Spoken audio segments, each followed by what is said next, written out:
Good evening, boys and girls, women and children of all ages, and welcome to the Chaos120 stream. I am your MC for the evening, Scooby331, and we have our regular motley crew with us tonight, plus a few fresh new faces. I'm going to go through everyone. I'd just like you to really quickly give an introduction of yourself. We're going to go down the line. First off, we have Irving Twin. Irving Twin, the angry drunk Canadian. I'm on all that fucking social media shit. There you go. Very cool. Next, we have Pox Toxic. Feminine penises for the win. And we also have Sweeper Steve with us tonight. Chatelet, everybody. Chatelet, brother. Very cool. And of course, as always, we have Sylvanas with us. Hello, peoples. And of course, the next 6 minutes, it's never the Chaos120 stream without him. Thank you. I am the next 6 minutes. Very cool. And for those of you who don't know, our resident Echo King, that would be the Burnside Film Project.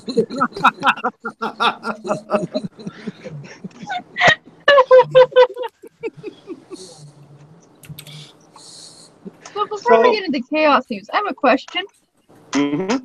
Are you trying to make this sound more like an organized news organization now? Yeah, that was an amazing holy shit, style intro there, Skibby. Professional as fuck, bruh. That was Cronkite-esque, man. Thanks, man. 3 years on New York radio. You know, it's old hat. Next time we got to do it more like this. All right, everybody, we're back, and welcome to the Chaos120 stream. You got to have a really soft, like, you got to sound like you just ate like a whole bottle of milk. Yeah, like we are. Really fucking nail it. Well, I could always do it like a game show host, too. Welcome to Chaos120. How about you? Yes. Nice. Yes. Yes, yes, yes. That we have to make that a thing by all means.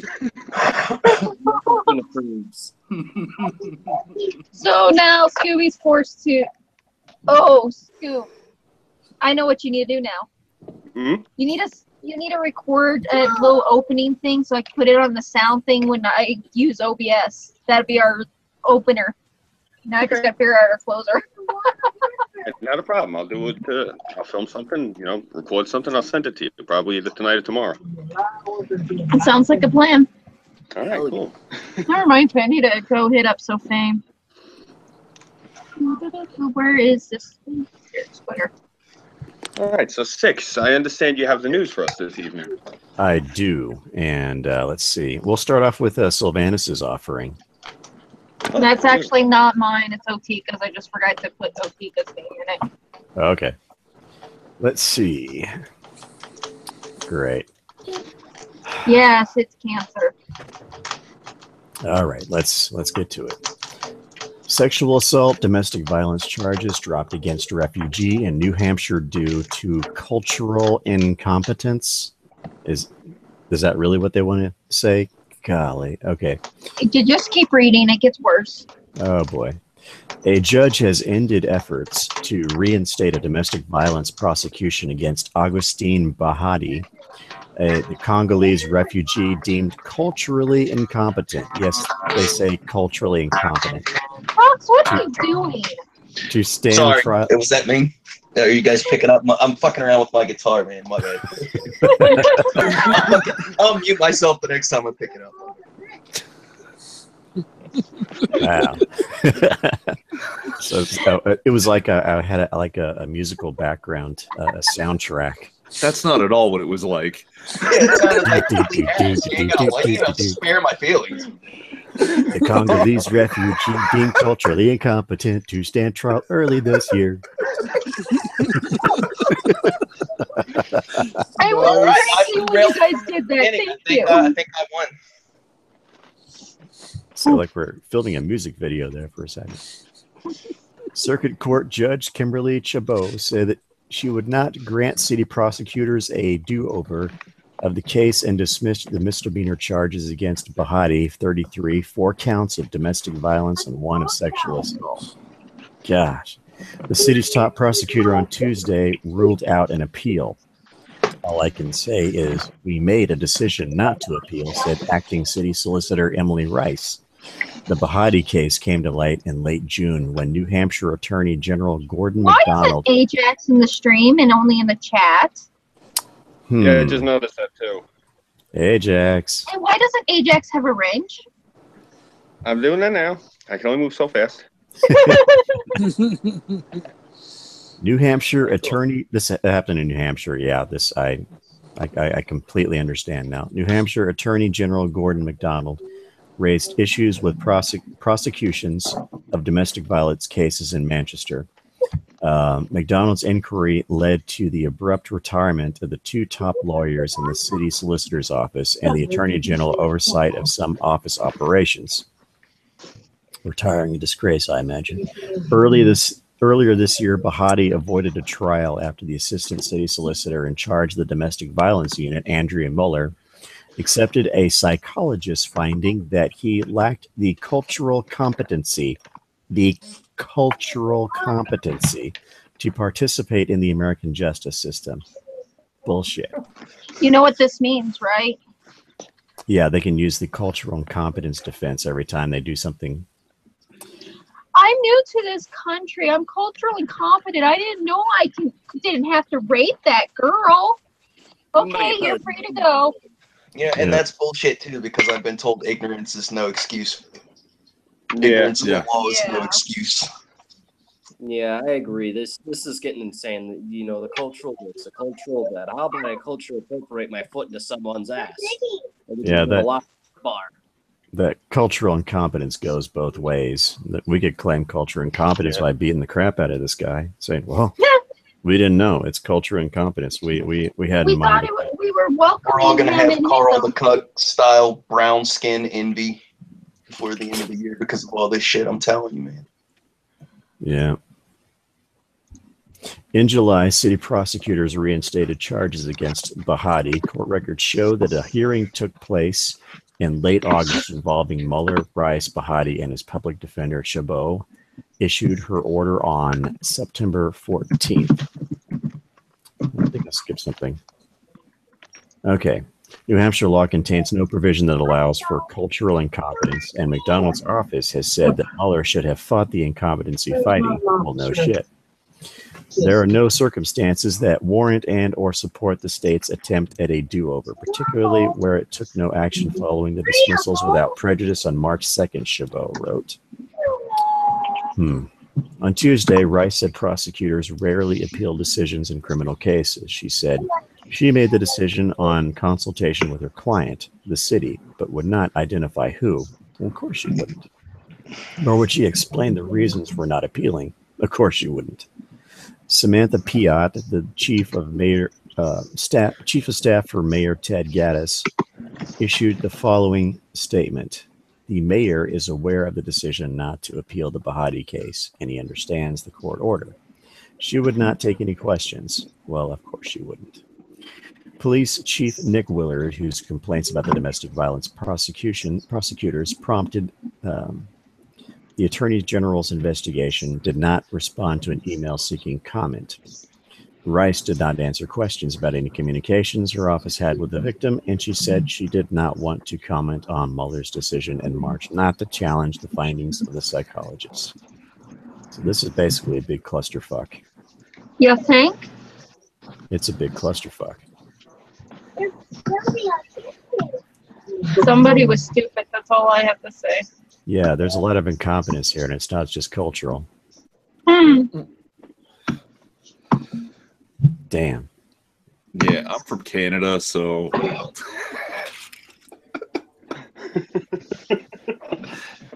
yeah. Some Syrian refugee molests fucking 6 girls at the Edmonton Mall pool. The question in our newspapers was whether or not we should have identified him as a Syrian refugee. For fuck's sake. Christ. Oh, God. You know, I hate saying it like this, but I'm glad my father's dead. I really am, because this would kill him. I'm the same way with you, Scoob. I'm glad mine's dead, too, because this probably would have killed him.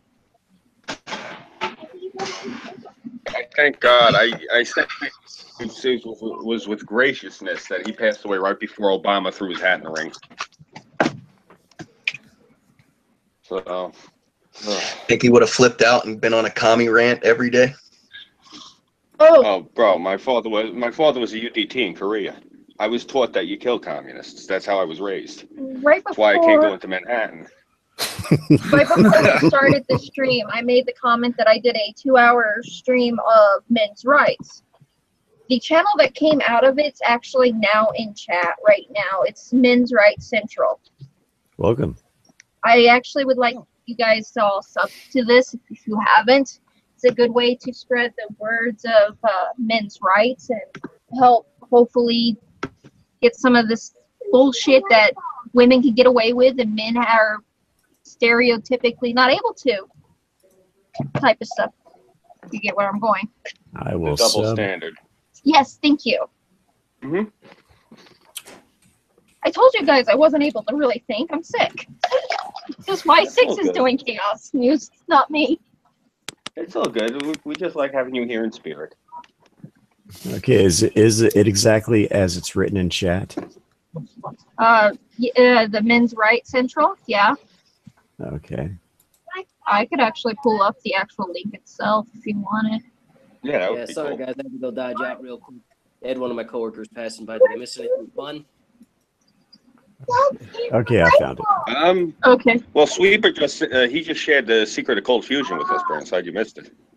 Oh wow. Son of a bitch. So you're not in on the ground floor of all the flying car technology. Do you know how much of a fanatic I am for nuclear energy and all that stuff? That whole sector of thinking. Like science is my forte, aside from revolutionary thought. When everyone was talking about like LFTRs and the different CANDU reactors and all the other technologies that were coming out about like 6 or 7 years ago, I was like up on the up with researching the hell out of it. So I was like, okay, Well, we can make efficient nuclear reactors with minimal radiation, or we can do alternative techs that aren't controlled by that masturbator Al Gore and his cult of retarded. Well, this is something we could pursue. Well, I got a story that may help you feel better. Oh. It's about orgasms. Would you like to hear about orgasms, Burnside? Oh God. Let me guess, Jack Cochran. Because we have a story about orgasms. It's from our lovely field reporter Jack Cochran. Named it. By all means, I'd like to. I always have a lack of those because I'm a miserable anarchist. Oh, well, let's get this started. A story about orgasms from a guy named Jack Cochran. Yeah. Where did he find it? He found it at Cosmopolitan, so we're in for a treat. Okay. Oh God. Why guys get turned on when you orgasm and why that's a bad thing. Because any male pleasure is patriarchy, obviously. I guess. It's not enough that men are already having more orgasms than women. To make matters worse, a new study published in the Journal of Sex Research found, aside from deriving pleasure from their own orgasms, obviously, men also derive a specific sort of masculine pleasure from making female partners orgasm. Yeah, it's another notch in the belt, I guess. The researchers in the study... Yes. You know how ironic it is to follow up me pushing men's rights with this article? Yeah. Just the ironic scene. Yeah. The irony is practically magnetic. Mm-hmm. The researchers in the study, Sarah Chadwick and Sari Van Anders, refers to this incredibly predictable phenomenon as masculinity achievement. Damn, it's like Xbox. Yeah. I didn't know there was masculinity achievement. Look, if there's not a 2-to-1 ratio to orgasms, then your lady's gonna leave you. You're doing something wrong. My only question is, do I get wonderful little video badges for all my achievements? Achievement unlocked. I'm not exactly sure. Do you get a gold medal if she squirts? Hopefully, because you can pawn that shit and get cash. Dude, that'd be awesome. That would match my current medal I have. Let's see. I'm The not Men's exactly. Rights Central says, does lesbians like making each other orgasm? Yeah, they do. If they don't, then they're What's wasting a wrong? lot of money on toys. What's wrong with feeling good about having done a good job? Like, I don't get it. What's the problem? See, it's the meritocracy that they're attacking here. See, if Yeah, you work they're- for something and you earn something, then that means you're bad because that's unfair to everybody else. You're not entitled to the sweat from your brow or your balls. That's how it works now. It's the equality of outcome. Oh, There we go. That was a very far stretch for that pun. So I'm practically elastic here. Let's see. Continuing on. I'm not exactly sure what that means, but I imagine a masculinity achievement looks something like a Super Mario punching a coin out of one of those floating boxes. Well, why not? Fuck The yeah, sta- I'll punch a box for a coin. Who's gonna hook me up? Drop your pants. Let's do this. Line up, ladies. Get the high score, put the name in the little 3 blanks. yeah, Let's if money see. popped out, I'd be rich. Of course, there's only 3 blanks, so you can only write MAN. Patriarchy. Dog will fit in there. Ass. Get off it, Daddy. Get off. Get off.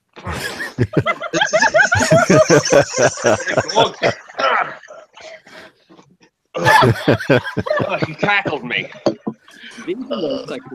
Somebody got something right now. Did you at least get the first down? I leaned back on the couch and he took a running leap into my face. He knocked my glasses off and my headphones. Good dog. Yeah. The study gathered 810 men to read a story where they had to imagine an attractive woman either did or did not orgasm during. Let's see, what does it say? The study gathered 810 men to read a story where they had to imagine an attractive woman either did or did not orgasm during sex with them. Each man was then asked to rate their sexual esteem and the extent to which they'd feel masculine after experiencing the scenario. The results are what you'd expect. Men felt more masculine and felt high self-esteem when they imagined a woman orgasm during sex with them. These results suggest that women's orgasms do function, at least in part, as a masculinity achievement for men. Or we could also look at it as consideration. Because look at it this way: if a guy gets off and doesn't give a shit about what happens to the woman, who's the bigger asshole? The one that actually cares that she gets off, or the guy that doesn't? Yeah, that is a good point. You know, I'm At this wondering point, go ahead, Burnside. Okay, thank you. At this point, I'm wondering if the objective of all this insanity, I'm not sure if it's left-wing or feminist or if it's idiocracy, but I'm wondering at this point if the whole concept of this self-destructive stupidity is because there is someone on planet Earth that is a technical, metaphorical majority, and thus that technical, metaphorical majority is fucking miserable as hell. Everyone else must share the burden of that miserableness because it is appropriate, it is aggressive, or it is some buzz term that means we are all equal. You know, because it seems like anything joyful, anything that would equate to regular common sense or just being sincere is not considered, you know, the most wretched, unholy, evil enough. You know, practically as if you sacrificed the firstborn to Satan and, you know, raped the goat and then you made it explode or something crazy like that. Well, the writing on the wall is that men can only do wrong, they can't do right, and that's just how it is. This goes back to what I was saying on that stream I was telling you guys. It's gotten to the point that women will literally find anything and everything to suppress men and say, this is how men are controlling us. We need to stop it. Literally Epic everything. projecting. Yes. Oh my god. That's like taking the Sorry, Burn. Put your mouth up to your microphone. I cannot hear a word you're saying, man. What? Put your mouth closer to your mic. Okay, how's this? Much better. Thank you. Alright, give me 1 second. Okay. Well, I'll read it on a little bit further here.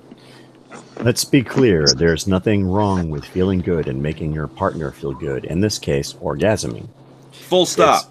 That's stop. actually the truth of the entire matter here. Yeah, this is the only sentence that has any validity in this entire article. Indeed. It's nice to bring. Doesn't believe it. You know, they just threw that in there so they didn't sound like a complete whack off. There was a thing that I posted on Twitter not too long ago. It said a optimistic looks at a glass half full, pessimistic looks at a glass half empty, and a feminist looks at a glass as it's breaking being it. oppressed. I'm a realist. I want to know who keeps drinking all my shit in my glass. I think all of this crap is just some damn insane double. You know, everyone's so caught up in being a victim and getting some type of token or something or other, either from Big Brother, the government, or from some social class of blithering fucking miserable idiots. And it's insane. It's destroying everything. I mean, shoot, we've got Dungeons & Dragons is under attack. The bedroom is under attack. Comic books are under attack. Video games are under attack. The television's been under attack for the past 30 years. Don't forget Who's attacking D&D? It's an extension of the Frankfurt School of critical theory. First, they attack conventions that just our everyday conventions, and now they're attacking the things that have become sort of our new, more modern conventions, our entertainment mediums, television, music, radio, so on and so forth. Yen Wolf has actually a really good point. The person who wrote this article has too much time on his hands and many unsatisfied women. Oh, yeah. Yeah. It sounds like it was not satisfying a woman. I've almost every chick I've been with, in that sense, I've satisfied. Bullshit. There's at least one that you've left fucking wanting more. You know it. This article is question. actually written by a woman. And who's this woman, and what company is she writing it for? This is Hannah Smothers. Let me guess, the root or She is a sex and relationships editor at cosmopolitan.com. Gee, that's the problem there. The Cosmopolitan. That's what is that, like the beauty school or something or other? no, it's a magazine that teen women read all the time. Gee. No. It's a magazine for housewives that ain't getting any. That's what it's for. Ah. Hi, Jordan. That makes sense. Because it seems like housewives and all these women that go into like these beauty schools are just, they're nuts. Housewives are all, they can't figure out if they want some or they don't want any at all. So they have some type of personality disorder where they go from prude to sex fiend on a bipolar scale. And all the women that go to like these and all sorts of stuff like that are so stuck in their own image. They really don't care too much about other people. No, yeah, and you had touched on it before, Burns, about the victim culture and the victimhood mentality, that they're always looking for a way to say, oh, you're doing something wrong to me. Yes. Right? And like, yes, this is my favorite one, is overweight chicks and, oh, guys don't want to date me because I'm fat, that's fat phobic. And then conversely, guys do want to date them even though they're fat or because they're fat. And, oh, what are you, a chubby chaser? Stop fetishizing me. And Six had said this. Yeah. Like, you can't fucking win. Because they're always looking for the thing that makes them a victim, no matter what. And they'll twist anything into it because they can. Yeah, I mean, I've had a couple decent chicks, but I mean, it's just never really normally worked out for one reason or another. A few times I've shot myself in the foot. I had one decent girl, I think she's better off now, hopefully, but she's, a drinker from last I heard, I wound up cheating on the poor girl just because I was, a learning retard, and, dumb on me. Another couple of times I've dealt with them, it's just been a bit problematic. And as far as, like, the whole reason why I say about, the women that go into beauty schools and stuff, I've had to deal with them over at the college I used to go to. Because the Art Institute and the Paul Mitchell School are, like, right down the street from each other. So they'd come over and they'd go have beauty shoots and stuff, I'd compliment them, I'd be nice to them, they'd completely ignore the shit out of me. And it's like, well, what the hell, And it's not like I'm absolutely freaking fugly. Scooby can back me up on that one. Yeah, he looks like Hey, a full-grown Yin Wolf Cabbage in Patch chat. doll. Oh, that's cute. Adorable. No, but I just want to clarify. I didn't mean women. I meant anyone that has that victimhood mentality, fucking intersectional, postmodern, philosophical outlook on shit. Oh yeah, I know it's that. I'm sorry, you can't throw philosophical into that. There's nothing philosophical about any of it. Yeah, Sure I it don't know is. what's Sure. the matter with No. the women, but the whole thing, you are right, Irving. The whole thing is just a fuck story. Yeah. Oh, the rest of the article is not really worthy of being read. It's just a bunch of nonsensical gobbledygook. So, All right. Well, I'm gonna go get my coffee refill, and I'll be right back. Sure. Don't drop that awfully hot coffee pot. Oh, I got an ultra hot coffee pot just waiting for me, man. It's waiting. we were just talking about this the other day about all the Latinx stupid Oh, God, language. I thought that was funny. Okay, here's something from Everyday Feminism. Oh, Jesus Christ. Prepare Hey, the sweet. bleach. Are we trying to see who doesn't kill themselves by the end of this stream? Everyday Yeah. feminism, Cosmo. Jesus Christ. This is an endurance test, and they're playing a stupid ad in my head. I hate that. Son of a bitch, stop. Stop. Stop. Okay, while it goes, let me throw in there. I don't know a single What the hell? Spanish-speaking person who would ever use the phrase Latinx. Okay? What Spanish the fuck language does that is, even mean? instead of Latino Latinx? or Latina, which is masculine and feminine, Latinx. That way there's no gender. And it's like, the language is fucking beautiful. And the people who speak it know how beautiful it is. And they wouldn't fucking say that. They just Yeah, wouldn't do it. That's awful. That sounds like something I'd clean up my mess after jerking off with. New Latinx. 99.9% of germs. I just have to That wait is till this damn actually song kind of goes rude over. on that part. Yeah, if you think about that, I mean, Oh, Six, you shit. speak Spanish. I mean, what is your opinion of this, them butchering the language? They should leave it alone because that's the way it's structured. It's a Latin-based language, and it was a language that developed organically using masculine and feminine forms. And it branched off to a lot of really wonderful languages like French, Italian, Romanian, Portuguese, Spanish, so on and so forth. So they should just leave it the hell alone. I mean, there's something in just fundamentally broken within people that It's the whole 72 gender bullshit. Wouldn't you say? Well, I mean, isn't this just an organic evolution of the language, though? I mean, it's the same thing as like slang in English or something shit, isn't it? I mean, just obviously it's from a bullshit academic standpoint, but It's to include the binary, gender fluid, so forth, that are of the Latino. as much thing. bullshit as we think that is, it's still something that's happening on a cultural level all across the world. call it organic. I would call it shoehorned. Yeah. Yeah. Yeah, that probably It's fits better. constructed and it's a forced meme. It is. It didn't just happen, right? Like Echo King just happened. It's like a laugh track. Yeah. Okay, so the article goes on to say, over the last few years, we've progressed significantly in our acceptance of gender fluidity. Have we really? Son of a bitch, you stupid ad.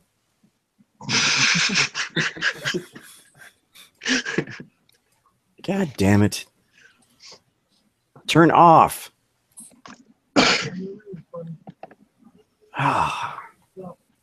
Now you know Okay, what I'm going I to read deal through with. some shitty techno here and not try to lose my mind. Okay, And now over the you know last what I few deal years, we progressed significantly in our acceptance of gender fluidity. One seminal 2015, thank God it's over. The 2015 poll that half of millennials in the United States believe gender isn't limited to male and female, a meaningful change from previous generations. Can I Today, stop you there, though? yeah, go ahead. That's not because they think that. That's because they've been indoctrinated to believe that over the Exactly. course of their schooling, right? It's not a thing that they've come to accept. It's a thing that's been drilled into them. Okay, go ahead. Because they're bullshit majors. Let's see, where was I? Today, Facebook offers a custom field for people to express their gender identity. And Tinder and OkCupid have expanded gender options that people can select before swiping left or sending a DM. Lovely. Can I make a note just for people listening into this? This is coming from Everyday Feminist. Yeah, this is coming from Everyday Feminist. So that's why there's so much ass cancer. Wrapped up in this revolution is an understanding that conventional gender pronouns are extremely limited. But what if you spoke a language that didn't even have separate words for him or her? Or what if about every noun in your world was masculine or feminine, seemingly at random? What impact would this have? Well, it turns out the way language is constructed can have a significant impact on the way people think and interact with the world. One rather chilling study, for instance, found that people who read in gendered languages responded with higher levels of sexism to a questionnaire they took after the study. For those Do they have the questionnaire? What's that? Do they have a copy of the questionnaire somewhere? Like, No, yeah, of course they not. do. Oh, do they? They do, and By all it means, I goes say to let's it. take this mofo. Yeah. It goes to an article by something called Live Science. I don't know. Let's see. I guess, well, I'm going to put the link to that in the side chat, and you guys can find it at your leisure. There's an article 1, 2, 3, 4 down from the Jack Cochran. It says overweight police woman who quit over. That one would actually be a good one to read. It's below my next one that my husband sent me. Yeah, because I'm getting kind of pissed off reading this one. It's hilarious. From what I read, opened it up and read like the first like little paragraph. What was the title of it? Overweight police woman who quit over bleep test loses case. Overweight police woman who repeatedly failed the fitness bleep test and was nicknamed Blue Moon because she was so rarely in work loses her discrimination case. That is literally the headline once you open it. Okay, That's let's awesome. see. Detective Constable Rebecca Tiffin said she felt she was being over-scrutinized. The 39-year-old has been suing Surrey police for disability and sex discrimination. Said underactive thyroid gland caused her to gain weight and she had anxiety. I guess it wasn't all the cakes and stuff. Detective I'm called. putting it in side chat and in chat so people can see how big she is, because that's not just an overactive thyroid. That is an overactive. even if it was, it's a physical job. You have to be able to chase suspects, or Yeah, you know you what have I mean? Mhm. If you fucking have to waddle everywhere, you're not fit to do the job. And this Yeah, Yin Wolf, I mean, what this happens if Yin you get Wolf shot, cat. man? You're gonna bleed out and die. And I actually know a person, my one buddy Dunstyler in Germany. He's actually got a lot of problems with his thyroid. What he does is he just takes this like gigantic freaking vitamin supplement drink and downs it like a boss, and he's all good. You know, if she's got so many thyroid problems, she can just get one of those and stomach it and just hustle, you know? Yeah, this lady would have trouble chasing down a cup of coffee. And this Yin Wolf cat in the chat here says, "You sure she wasn't called Blue Moon because of her huge ass and blue pants?" No, I think it was. I think it was probably because of her gravitational pull. Oh god, that reminds me of Celebrity Deathmatch.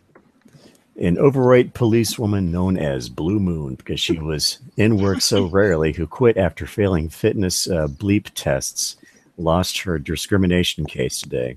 Detective Constable Rebecca Tiffin said she felt she was being over-scrutinized by Surrey police and was suing them for disability and sex discrimination after failing to complete the mandatory test.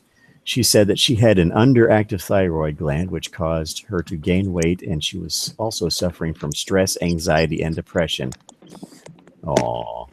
The married 39-year-old from Tolworth, Surrey, had been nicknamed Blue Moon by her colleagues due to frequent periods of absence due to health problems. I wonder why. She attempted to move to move her tests on a number of occasions due to a sinus infection or childcare issues. I think those are euphemisms for treadmill issues. Oh. But the tribunal court in Reading, Berkshire, found that she was not suffering a disadvantage in the test because of her gender, but because of her lack of fitness.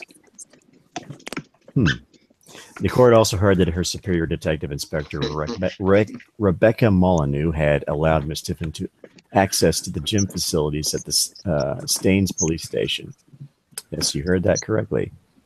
She had access to the gym facilities at the police station. Oh man, I just looked at the picture. Jesus Christ. She had also encouraged her to use them in her lunch breaks, invited her to join a staff running club, and even underwent the bleep test with her as support. Maybe it was all the damn Twinkies. How is she said it was a sexist issue too? She was part of the lawsuit. Yeah. Did I hear that right? Yeah. How? In relation to the claims alleging disability discrimination, Employment Tribunal Judge Steve Vowles concluded in a written judgment that Ms. Tiffin had been subjected to the same performance procedures as any other officer in the force. He ruled that Ms. Tiffin had not been subjected to discrimination or harassment in relation to her disability or sex, that she was not victimized by the force, and that the force did not fail to make reasonable adjustments to accommodate her needs. Addressing claims that she was pushed out of the force by her superiors, he said, during the course of the proceedings and before the start of the hearing, the respondent conceded that the claimant was a disabled person by reason of depression and hypothyroidism. However, he added the requirement to pass the annual fitness assessment applied to all operational officers with the Missouri Police and eventually nationally was a necessary requirement for safety and operational reasons. Yeah, if you can't chase down a suspect, you're not effective as a police officer. I'm just sorry that, you know. Jen Wolf said she could probably do desk work now. Yeah. Let's see. But I don't know if she could fit behind the desk. Yeah. The claimant was not forced to resign. That was her choice, and done at least in part because she had secured alternative employment which suited her. True. What's she gonna do, Mom? Well, at least they ruled against her, man. So that's a win. Yeah, totally. I agree. I've noticed that's been happening a lot more. A lot of these judges are starting to be less and less afraid of being called fucked up names by these people, so they're starting to actually do their fucking jobs. They should do their damn jobs because this stuff has gone on far enough. It really has. See, but a lot of the judges are actually indoctrinated in this shit, right? Yeah, that's why we kind of call the Ninth Circuit Court the Ninth Circus Court. Yeah. Really, as far as like local, it depends on where you're at, really. But I wanted to touch on quickly that Six talking about ability of a cop to chase down a suspect, and then bring up my my Alberta tough motherfucker, Captain Knack, who got hit by a badass. I like that cop. Man. God, we need a whole bunch of them in Chicago, dude. Please, if you guys could just send some of your Alberta badasses over here to Shirakistan. We could really use them more PD. I mean, I'll even go and show them around and go, this is where you got to go to catch gang members, eh? Here's the place we got to put extra bulletproof vest when you get shot with a bulletproof, the what the hell you gonna call it? Armor piercing bullets, eh? And all that good stuff. I'll give them the lowdown. I bet you Albertan civilians would do a half decent job, motherfucker. Probably, man. Here's a test. Here's a test. If say you take like a cake donut and roll it down the sidewalk. If you can't catch it, it actually explains what the bleep test is in the article. Okay. They go all the way down to the bottom. It says, "What is the bleep test?" Yeah, let's see. The bleep test was created by Luke Ledger of the University of Montreal way in it doesn't say way back, it says way in 1983, as if it's a point in the future. Anyway, as a simple running test designed to test a person's fitness levels. I'm saying donut sidewalk. The test involves running back and forth between 2 points 20 meters apart, essentially like cricket. Each run must be synchronized with a pre-recorded audio Chad, I'll track. deal with it. Pre-recorded audio track which plays bleeps, hence the name the bleep test, at regular intervals. The bleeps get faster at each new level reached. At the point where the athlete fails to reach the line before the bleep, this becomes their highest score and the test is over. 20 meters is 65 feet. That's it. That's it. That's Jesus, not- I could be a fucking cop. I guarantee you, I would catch the donut before 65 feet. Oh, hell yeah. Me Yeah. too, man. It's just, I already live with the crosshairs on me. I don't want to be a PD officer as much as everyone begs me to. It's like, you don't want me running these streets, man. I don't want you running these streets. I know what you're capable of. Oh, yes. You disrespect the flag, shoot in the knee.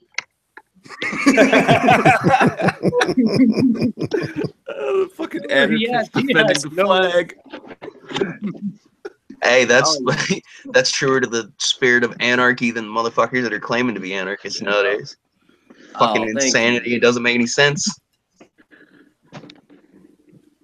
I remember in the Did 90s, you I also actually beat like- the shit out of somebody for burning a flag. I didn't know that it was illegal.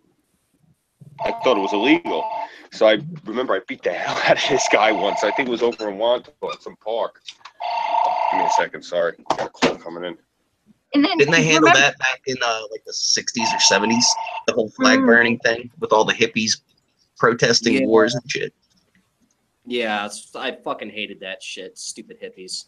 I don't like them to this day because it's like, yeah, we're protesting the war. You're protesting the country, you dumb bastard.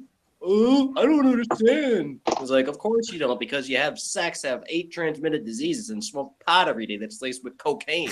Hey, Burnside.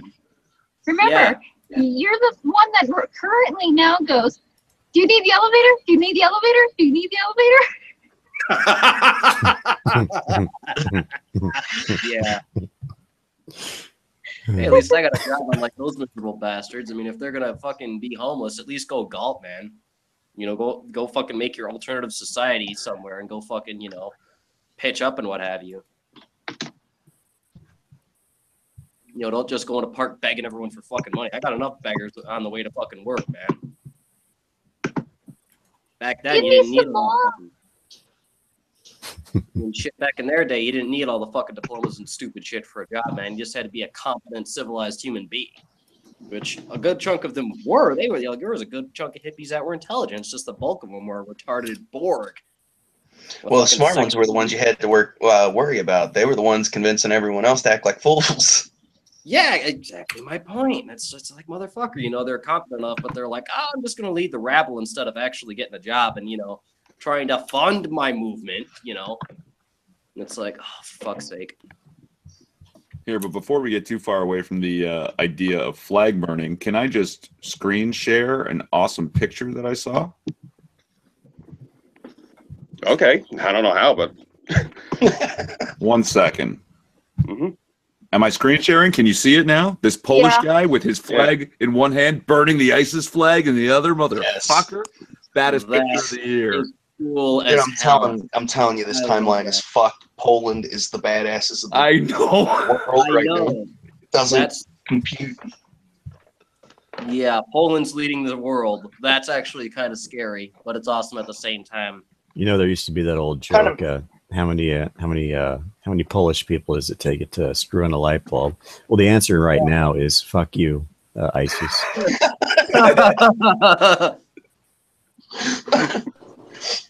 Oh man. Well, it kind of makes sense though, man, because they were the first nation that was invaded by the Nazis back when Nazis were a thing.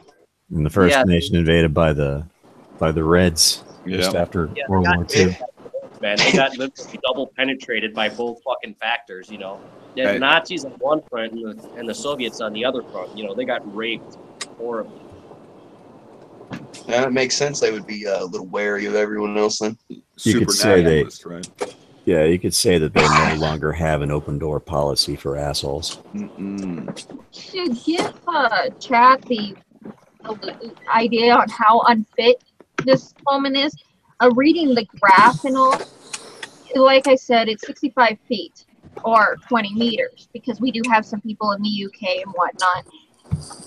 If for every time you hit the furthest point, you have to go faster to hit the next point. The lowest point, you have to do it 5 times in like 4 minutes. What? That is the lowest one for on like your normal, you're running, you're a beat cop. For A death, total of 100 meters of sprints in 4 fucking minutes? in an average of, which can easily be done because every time you hit a point, you have to get faster. You cannot stop. So that way, you're constantly moving your momentum. It can't happen. But It's as like doing, yeah, it's like doing ladders and weightlifting. Yeah. Your desk job, you have 10 minutes to do the whole damn thing, and she failed all of it. Jesus. Does that tell you how unfit she is? Jeez. Just, man, she like brushing her teeth with gravy or some shit. How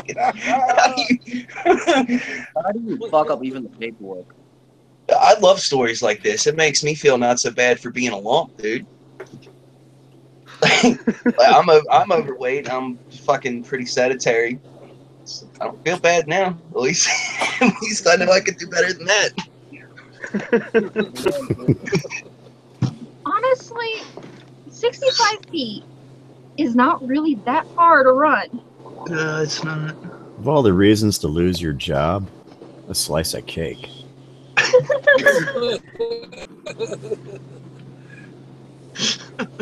It's like a couple 100,000 slices of cake, man. Yeah. I just want to know how she said it was sexist. I want to know what the logic was for throwing that in there. Like, that had to just be thrown in as some kind of tactic for after they ruled against her. She could just be like, the judge has a After penis. everything that I found out throughout my men's rights thing from like Sweeper Steven and Yen was basically women will see men and say, you're making this more adone to them. I'm a woman, I'm smaller, I need more time. You could give her a half hour and she's still prove the counter argument about women not being able to do certain shit that men do. Yeah, where's all this women and men are the same. I'm just saying that's what it is. Forced equality, man. Yeah, I love it. The equality of outcome.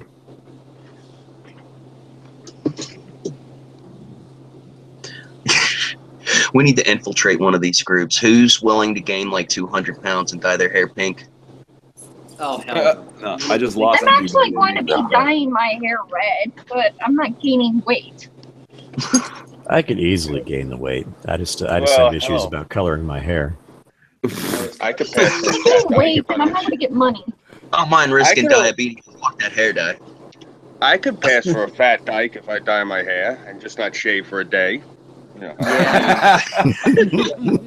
I'd imagine you'd look like Chris Chan if you threw on a wig, man. And now I want us to have a face reveal, just to see if this is actually a thing. Oh, me? No, the guy sitting behind you. After we're off the live stream, fine. I don't care. I don't know why. I mean, I look like any other Dago. Oh, you fucking 6'2", eyes of blue. 6'2", eyes of blue, olive skin, and nice hair too. That's usually how we go.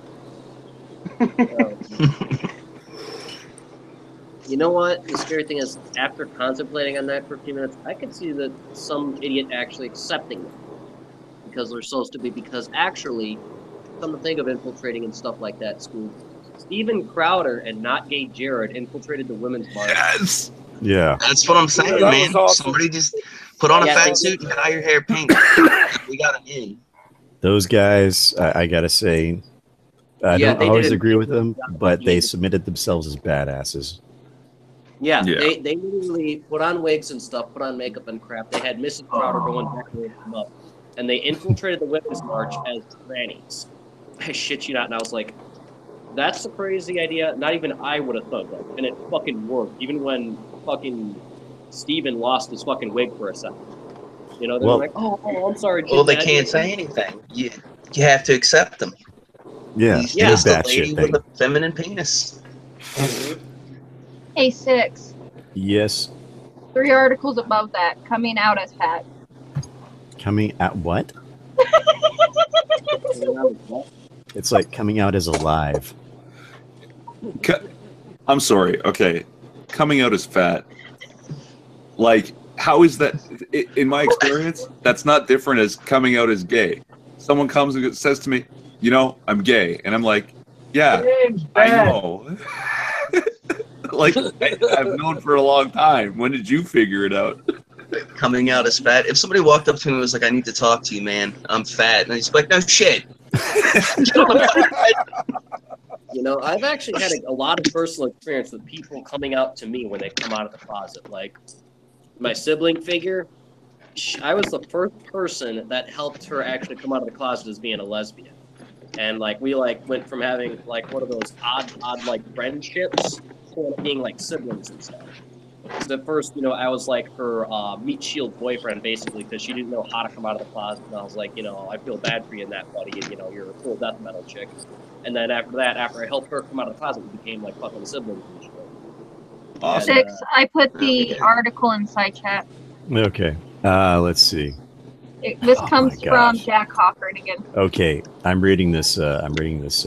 This caption on this picture here, and Go right ahead. I'm probably going to flip a table as soon as you get done reading it, dude. So, dude, it's yeah. A captain obvious would be crapping out a Toyota Corolla. Let's see. Good God.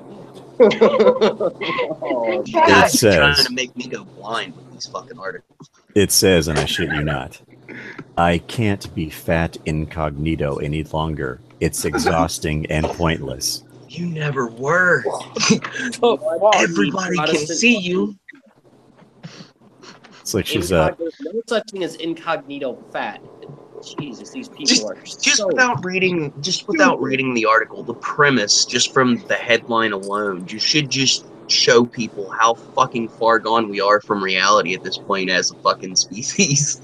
I'm curious to figure out how much smoke and mirrors she's using to conceal her Yeah. obvious. No, yeah, to convince herself that other people don't notice it.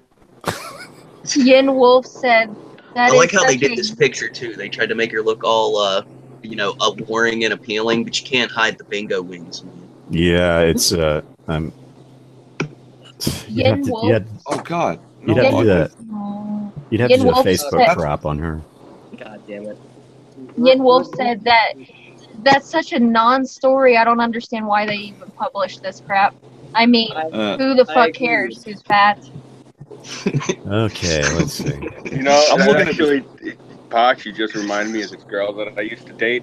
I'm not really superficial. I thought that she was a sweetheart, but my friends used to rip on her horribly. They used to call her Fatty Snacks. And the reason they would call this girl Fatty Snacks is she had love handles that looked like a pack of bratwurst on each side. Wow. Yeah, they used to torment this girl. Like she was like when I first started seeing her. You know, obviously you don't just hop right in with somebody. So I met her a few times and everything was fine. And she came out to go out with us one night. And she's wearing this nice outfit, and my boy goes like this. He's like, "Yo, Scoob, what's up with Fatty Snacks?" I'm like, what? He's like, you know from Mutts, the deli in the comic strip Mutts. I go, yeah. He's like, yeah, look at the sides of it. It looks like some bread. I'm like, oh, come on, man, that's foul. He's like, no, seriously, I want to see how many times I can stick in this broad sides. Oh, Oh my gosh. Yeah, I haven't thought of that in about 20 years. Thank you for the memory, Pox. Hey, I actually just had a thought. If anybody has the balls to do it, man, it would be absolutely a fucking riot, right? Okay, we need to figure out a way to get all these fat chicks, all these fat SJW chicks, to make charcoal rubbings of their fucking rolls, dude.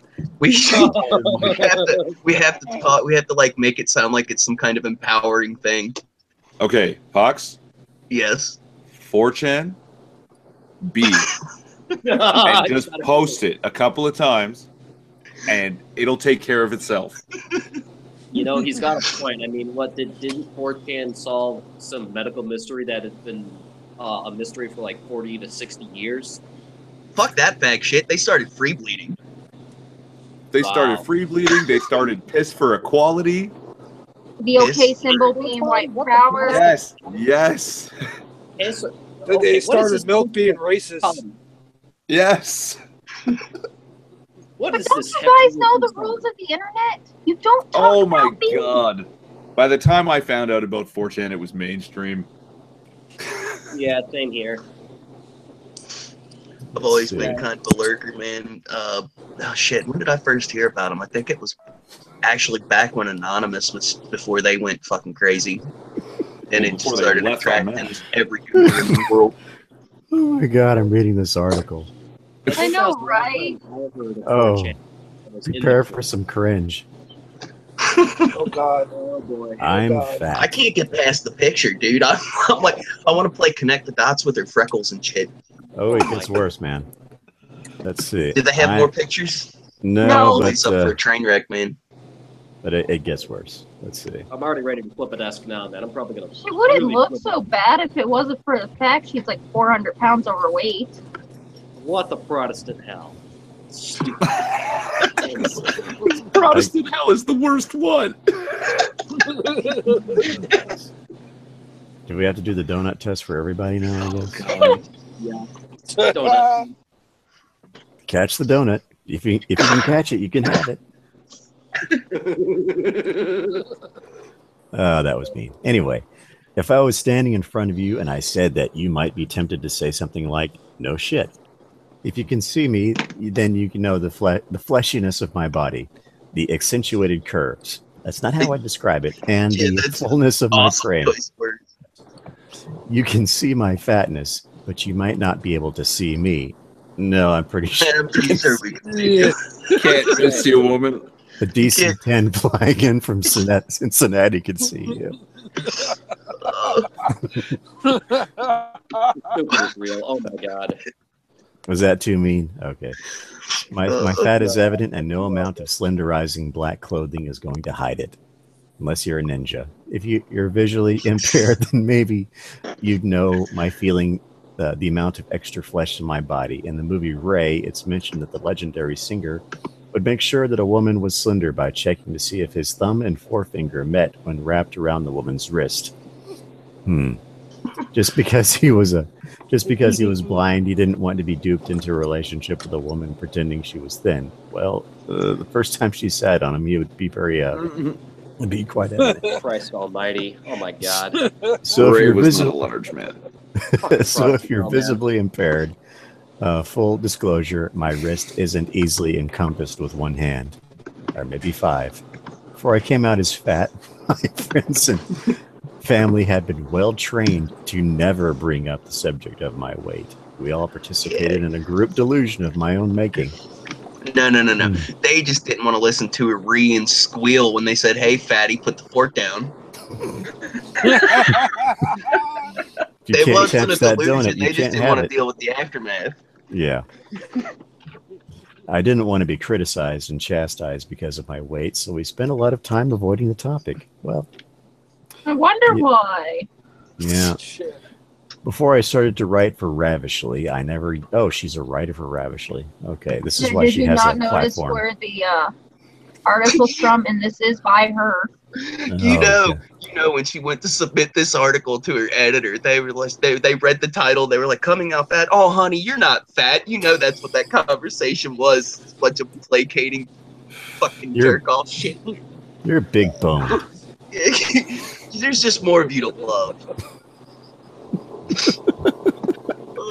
Oh gosh! Before I started to write for Ravishly, I never used the word fat. Well, apparently. And I rarely mentioned my body type, obviously. But since then, I've tried to become more honest. Okay, we'll give you that. And have worked towards self-acceptance, which includes coming to terms and owning the word fat. Here's the thing: you don't have to ever own the word fat. Just get onto a treadmill. Keep chasing that donut until you can catch it. By the time you do, you'll be in shape. I don't believe in obesity either. But sorry, I didn't mean to step on you there. No. Go. My father used to say that all the time. He said, "Pachota, we have obesity runs in the family." And when I got older, I was like, "Nah, Dad, I seen your family eat. They're a bunch of fat people." There's a cause and effect there. Me in the head for that one. Ajax says you're not fat. You're really a challenge. You're just diabetically prone. It's okay. Oh, gosh. We had a family reunion once in Brooklyn. You ever see when they have the sterno trays? Mm-hmm. And they put out the sterno trays, and then they'll usually have a second. These people had thirds. They actually had to put out the fourth tray. I've never seen anything like it in my life. Those are big trays too. Yeah, and now this like is a the big thing. Hotel pan size. Yeah, and this is the thing. Me and my father were the oddities of his side of the family. We were the only ones that were tall. Like everyone else, they were all about like 5'5", short brown people, and they would sit there and they just eat and eat. Oh my God, these people could eat. And if you ever seen Sicilian food, it's disgusting. It looks like bait with sauce. Yeah. Oh man, I'm sorry, Steve. I'm just seeing a bunch of Oompa Loompas at a buffet table. pretty much accurate. Yin Wolf said, "Fatties don't have an eating problem; they have a stopping problem." Yeah. May he rest in peace. The comedian Richard Jenny. He was from around this neighborhood. Yeah. He was the one. He had that thing. He said, "I'm going to send you my tape. Is it an audio tape? Is it a videotape? No, it's duct tape. Put it across your mouth and stop eating, you fat fuck." I was just thinking of that, Scoob. I was just thinking of that. Oh, okay. Quick aside. Anybody who's actually interested in losing weight, a couple years ago, I lost 50 pounds in 8 months, and all it takes is discipline. Yeah, seriously. That's it. Any questions later on another time, go ahead and ask me. I'll help. I only put on weight in the winter because of how bitter the cold is here. Yeah. Because I'm in the middle of an island in the North Atlantic, so you get that wet cold where you walk like 5 feet and your knuckles start to like seize up and everything seizes. So every winter, for a while, I was putting on about 60 pounds every winter. And I'd lose a fourth grader come spring. Yeah. I had read an article a while back about that where they basically said that that people overeating in the winter was a evolutionary holdover from thousands of years of not knowing whether you were going to eat from day to day. You know what I mean? So you eat whatever you can whenever you can. Yeah, I think they called it like the feast and famine. Yeah. I don't really overeat in the winter. It's what it is. I usually try to commute by bicycle or walk everywhere around here because, one, there's no parking, and two, I don't want to be one of those people. I see a lot of my friends now. I mean, Christ, some of these guys are 40. They look like they're 60. Yeah. Yeah. Don't you ever people stop me in the neighborhood? What are you, some sort of a derelict drug addict now that you riding a bike everywhere? No, asshole. I don't want to look like you. What's that supposed to mean? Hey, you got Dunlap disease. Just friggin' guts Dunlapped over your belt. I was on the phone with Sweeper Steven heading over to Walgreens, and this guy straight up told me I thought I was better than them because I was riding a bike. Wow. You know why you get that? Because the guys that are actually into bikes, the ones that wear like the spandex and the helmet and the whole 9 yards and have blinking lights all over them and shit, they are elitist as fuck about their bicycles, man. Oh my God, yeah. They're bad out here. You get like 10 or 20 of them on a highway, and if you even fucking think about going around them, they'll take up both lanes just so you can't get past them. Fox, I have a solution for that. A super soaker filled with hot sauce. And as you drive past, you just blast out the fucking passenger window and just fucking soak them all. I got a better one. I got a better one than that. I got this crazy idea from a mines thing somebody put up. Okay, get a Nerf gun, in particular, because of the volume that they probably will be in, get an automatic Nerf gun. Take the foam, the little rubber piece off, and just put thumbtacks on the end of it. Oh, It's not ultra You lethal, could but skip it'll still all that and fucking- just throw a bag of tacks out of your window like caltraps, dude. yes. Gentlemen, please take it from somebody who's actually done this before. What you do is you can get them on Amazon. You get one of those machine guns that shoots the rubber bands that you crank. Now, they're wearing them spandex drawers, so they're going to have their ass in the air. You just get right up behind them real slow in the car, and you just start shooting them. I'm telling you, you watch these guys fly off of those bikes holding onto their ass cheeks with their feet in the air screaming. 10 points for being nailed by If you're too I think cheap that for could have that, been my tack idea. Yeah, that'd be an awesome idea. Roll down the window and just start shooting rubber bands at them. Yeah, If 50 you're too points if you cheap- nail them in the sack. if you're too cheap for the Oh. and if you're too cheap to buy the machine gun elastic band gun, you just get like a DVD case and wrap about 50 elastics past it and then thumb them up as you go. And it works pretty much the same way, but it's more There like you a go. bump stock than full automatic. Bump stock. I feel Oh, like God. all of us have tortured or were tortured by siblings at some point in our lives. Oh God, I was Conversation. bullied like a mofo when I was a kid, man. And then I just started beating the hell out of my bullies because I wouldn't take their shit anymore. And then I got in trouble for doing that too. Because everyone aside from the mother was like, no, you gotta have the principal solve it and the school solve it. I ain't doing shit. I'm gonna solve it with my fists. You know, and then the fucking school's like, no, you can't be violent, Mr. Burnside. That's the peace loving. No, fuck you, you Protestant whore. I'm Irish Catholic. Where I come from in the south end of the city, we beat the shit out of each other. And that's about how it went. What we used to do, man, is we take rubber bands and we take sheets of paper and you fold them up till they're about an inch wide, and then you fold them over and you pull it back on that rubber band, let it go, and you hit somebody with that piece of paper, man. It stings like shit. Oh yeah, We used to call them wasp fights. Nice. that's a good name. Yeah, the classic always for us was the paperclip. Yeah, paper clip. Whoa. That's Yeah, always yeah. cool till somebody takes one to the eyeball, man. I And then had it a becomes friend important. who was like an archer with that thing, and I remember we're sitting at lunch, and this black kid sitting next to me. He was gay as hell. His name was Eddie Melendez, Fast Eddie, everyone used to call him, and he was really nuts. So Eddie used to sit there, and like whenever like the teacher would come in to yell at everybody for starting food fights and shit, Eddie would lean back with one hand and he'd pull his thumb back and he'd have this paper clip and he'd let it fly. Lights and they'd explode everywhere, and this fucking guy would get showered with glass. Oh, Cameras, so no one ever knew Eddie was doing it. I watched him do it like a dozen times. They never knew why he'd literally be sitting there eating his lunch, just hold up one hand, not like a no look, and just flick, and boom, the light would explode. So we have one chaos meme today. Only one. Oh, I must see. I must see There the you meme. go. Is it? Here it is. Yes.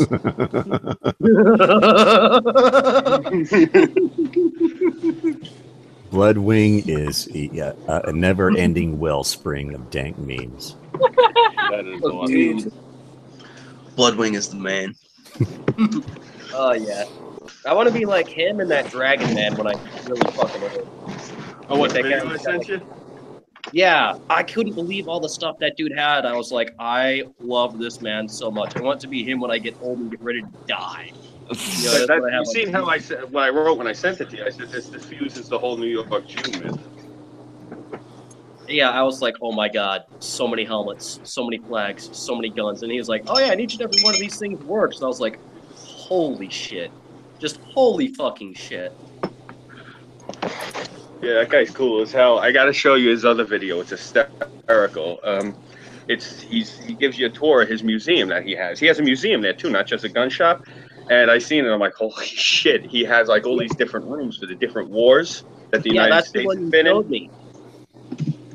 Oh, that was the one I showed you. The one with all the different Yeah, the one rooms? with the museum. Yeah, where he has the World War II museum, and then he's got all these different guns and stuff, like all these crazy guns and helmets and flags. I'm just like, holy shit! And literally, He's got everything. But he listed did a follow-up video to that. I don't know if I sent you the follow-up video. I'll send it to you. It's hysterical because he's just so nonchalant the way he talks. You heard him. He's not like the most articulate man in the world. Yeah, he's And very blunt. he's got an Afghanistan room. It was the funniest thing I ever heard. I actually want to put a quote on on a T-shirt. That's a shirt I'll sell with his quote because he goes like this. He's talking about Afghanistan. He's like, yeah, these Muslims in Afghanistan, you know, they're really religious people. They got their holy Bible here. They got their holy beads. They got their blanket that they pray with. He's like, so what they do is they go outside. They fondle these beads. They say a few prayers. They rub their head on the carpet about 5 times a day, and then they get up and go look for Americans to kill. Okay, so I'm going to show you these guns over here. I For love chat, that. Nice. just for chat, if you're wanting to send us any news articles to read or any memes, our hashtag is hashtag Chaos News 120 or Chaos Meme 120. God, Meme in that's the singular form, not memes. MEME. May.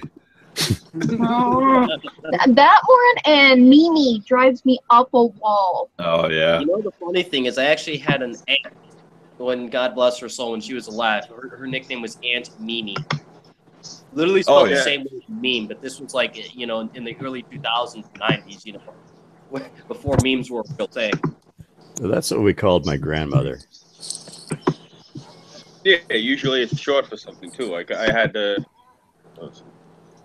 which relative was it? I think it was one of my cousins. Her name was Margarita, but Marguerite, and they used to call her Mimi. It's the same thing. I have an Aunt Dominica, may she rest in peace. Everyone used to call her Aunt Minnie. My grandmother's name was nothing like Mimi. I don't know how they started calling her that. No, but Six, isn't it like a Texan thing that the grandmothers are called Meemaw? Well, she wasn't from Yeah. Texas. Okay. I can verify that because that's where most of my family is in Texas.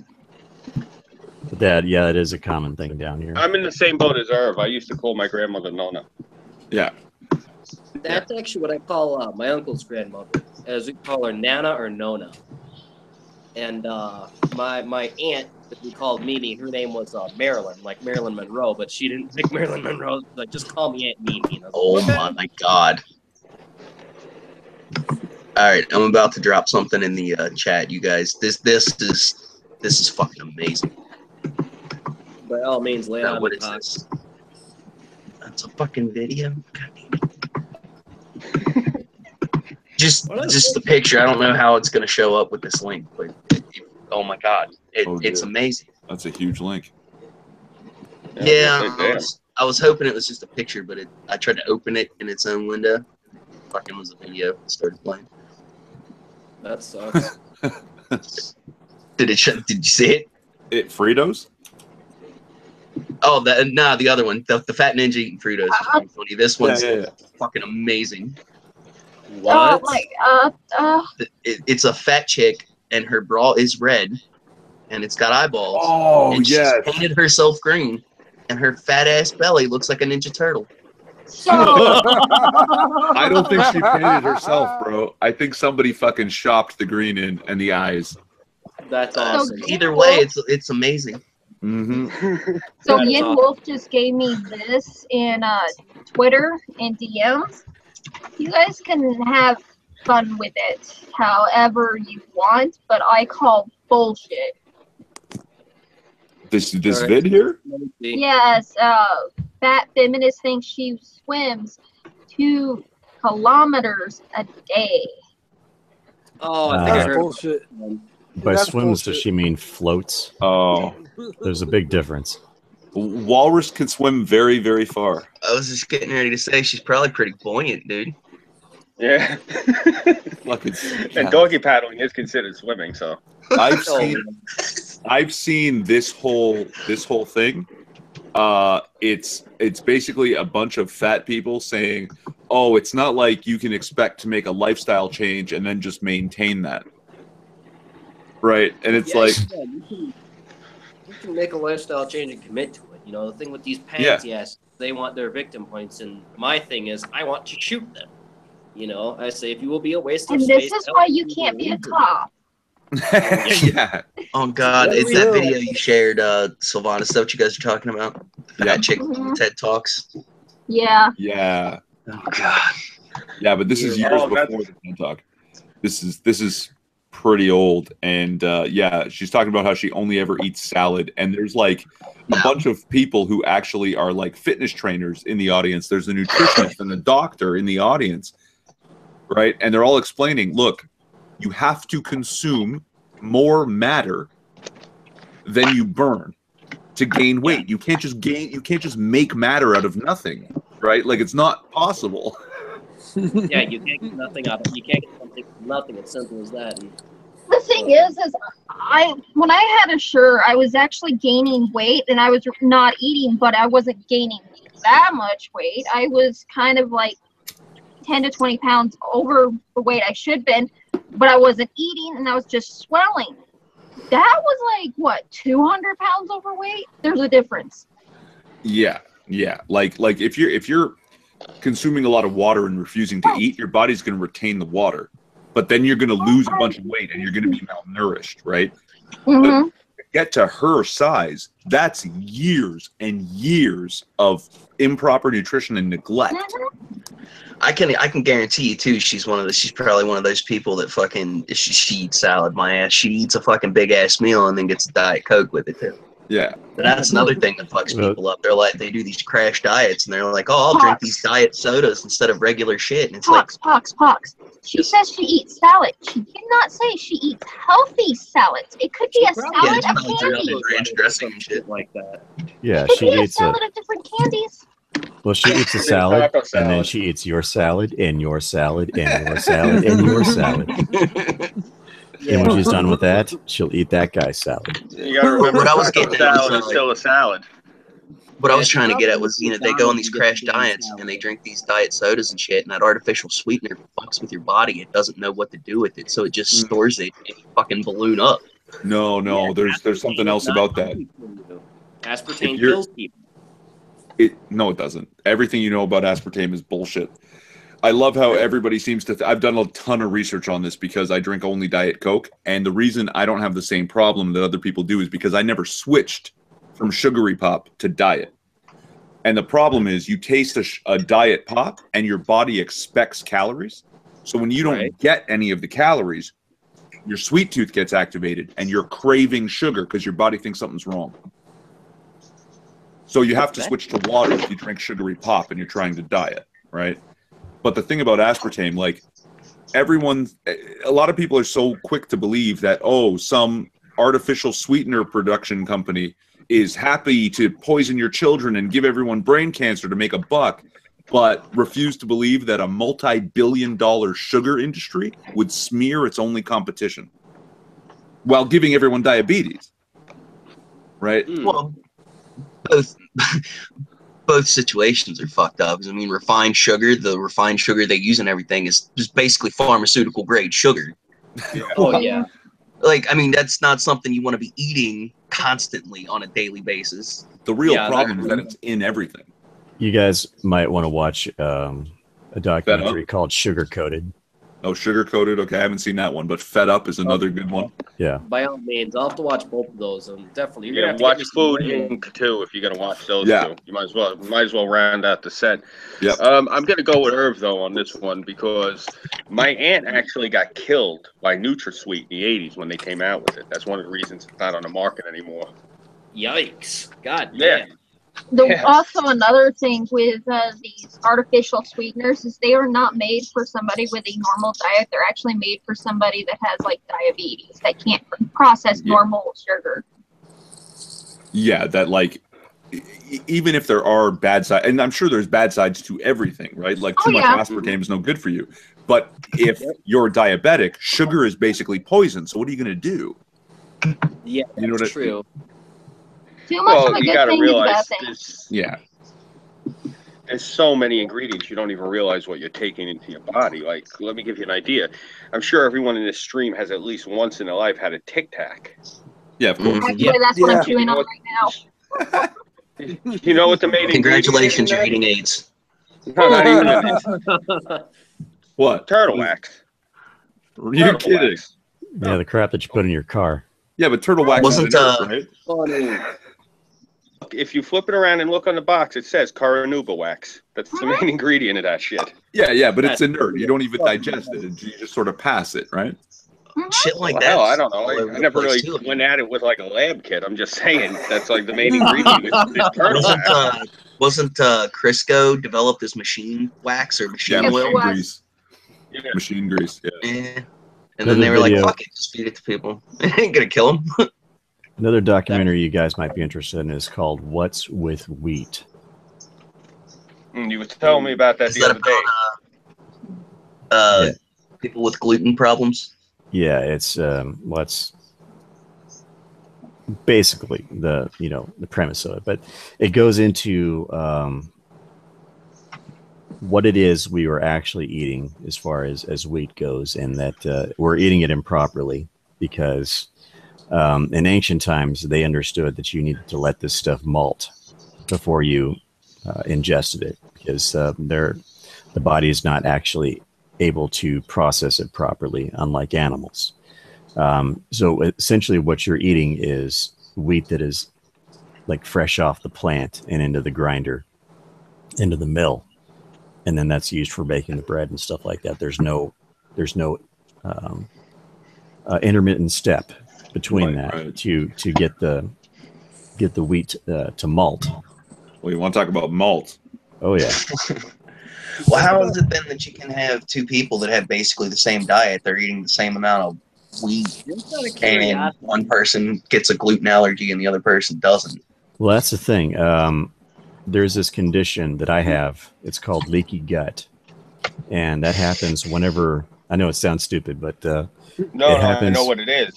It happens when your gut bacteria is very low. It's very weak. So when that happens, it allows these fissures to open up in your intestines, and things like glutens, the proteins in glutens, get between those little spaces and get in directly into the bloodstream, and it causes an allergic reaction. Okay. I get this psoriasis condition on my face that I just absolutely hate, and that's one of the reasons why I went on that probiotic supplementation and diet change earlier this year to help. It's helped. It hasn't gotten rid of it completely, but that's one of the things that brings on that gluten intolerance. Another is the difference. Every person even here has different bacteria inside their guts that breaking down things at different patterns. Also, depending on how much you chew, is changing the wheat into sugar. Also depends on if the gluten's going to get into your gut and cause actually a rock. Mm-hmm. Before we get too far away from it, I just wanted to. I remembered this thing. I don't know what you guys think of Stephen Colbert, but back when he was still funny and cool. Before he went SJW? Yeah. No, before he went corporate, that's what it was. He had talked about, I don't know if it was your condition, Six, but it was a similar condition with the weak or complete absence of the healthy bacteria in the stomach. Mm-hmm. And that, this can actually kill a person if it's not properly treated. And what they had found was the fecal matter of a healthy person contains plenty of those probiotics. Mm-hmm. And they would put a tube up someone's nose and down into their stomach and put the healthy fecal matter directly into a person's stomach, and being completely empty, the probiotics would proliferate. And Stephen Colbert's punchline was something like, so now a doctor can write you a prescription to eat shit and live. Actually, speaking of that, there's a pill that's literally of healthy stools for people that doesn't have the bacteria to take to actually build the healthy bacteria to help digest. That's it. I got you one better. Wow. The Japanese made meat out of shit. You were telling me about keep that. talking about this. Yeah. I think It looks Sylvanas like is beef top jerky. man. Oh my god. Hold on, let me see if I can Seriously. find that one. But think about it, Sylvanas is that tops it. I mean, seriously, the guy has a prescription to shit pills. You can't beat that.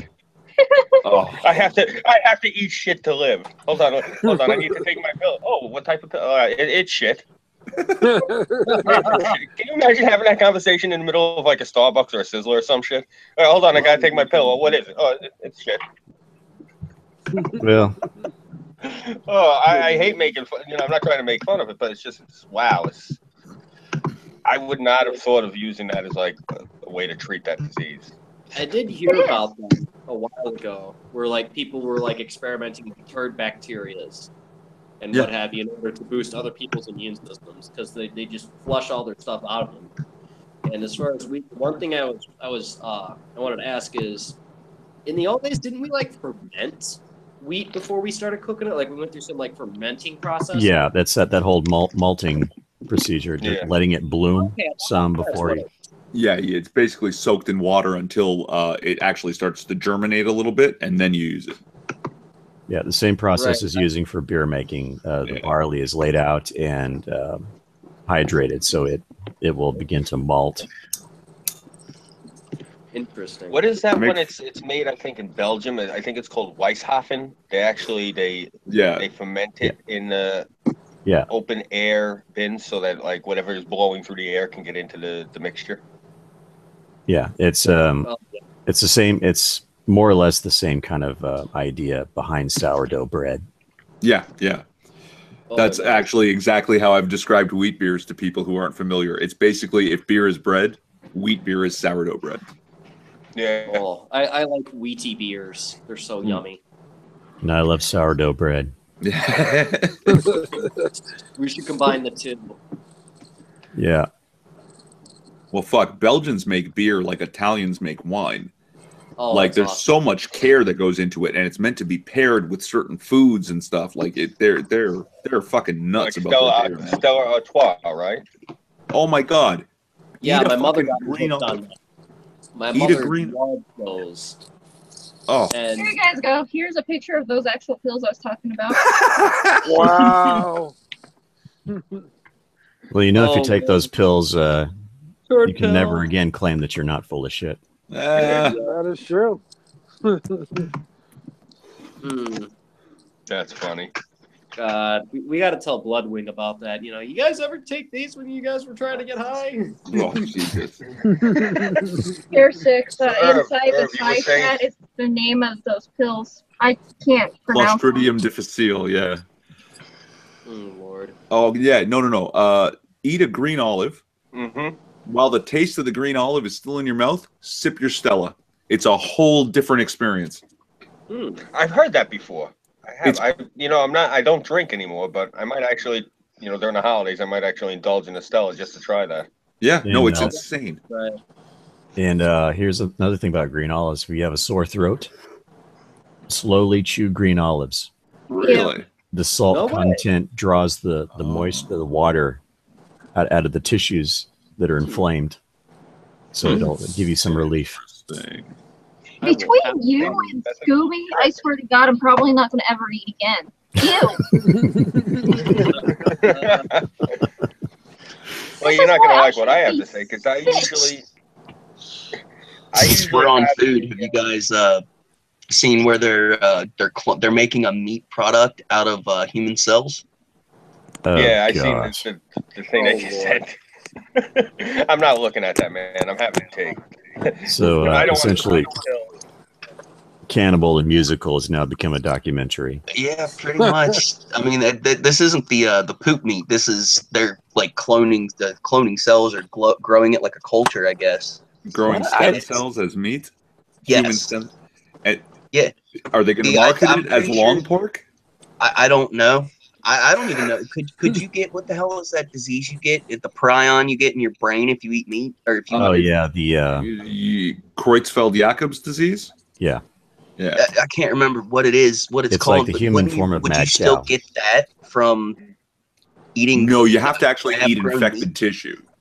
The tissue has to be infected. Mm. Yeah. 4 minutes left, guys. All right. I thought we're not going to let it run a little bit long tonight because we started late. We usually don't, but if you want Okay, no, I'm to. just asking. I'm No. just jumping off after 4, and then at 11, because I still have kids to deal with in the morning. Yeah, I hear It's you. Friday night, and I got jack squat to do tomorrow. So Just drop them in front of a TV like a typical American. What the fuck are you doing? just started watching Gotham. How far into it are you? Maybe about 5 episodes. You will get pissed off by like the second or third season. It was I don't want to fun get for a while, but spoilers, but I stopped. I was so pissed off, and I was loving it up until that point too. Yeah, it's. I'm just kind of just not really that into it. So I don't know if I'm actually going to be that emotionally invested in it by the time I get to the second or third season. you hear that, Gotham? He's just not that into you. I've been watching some of those DC CW series, Arrow and Flash and Supergirl and Legends of Tomorrow. They're not great. The thing, and I'll tell you why. I'll tell you why. You go to Wikipedia and look at the creators. All 3 of them, I would suspect, are massive SJWs. One of them is a gay guy from New York. I imagine from Manhattan. I'd bet money that this guy's from Manhattan. And there is a lesbian from Montreal. And these are the show creators. So when you know that, you watch the Supergirl series with fresh eyes. It completely changes your perspective on shit. Because you can see where all that SJW crap is coming from.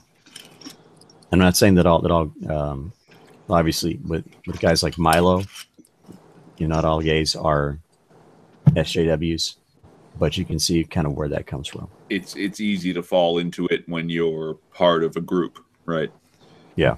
Yeah. It's a whole groupthink thing. Yeah.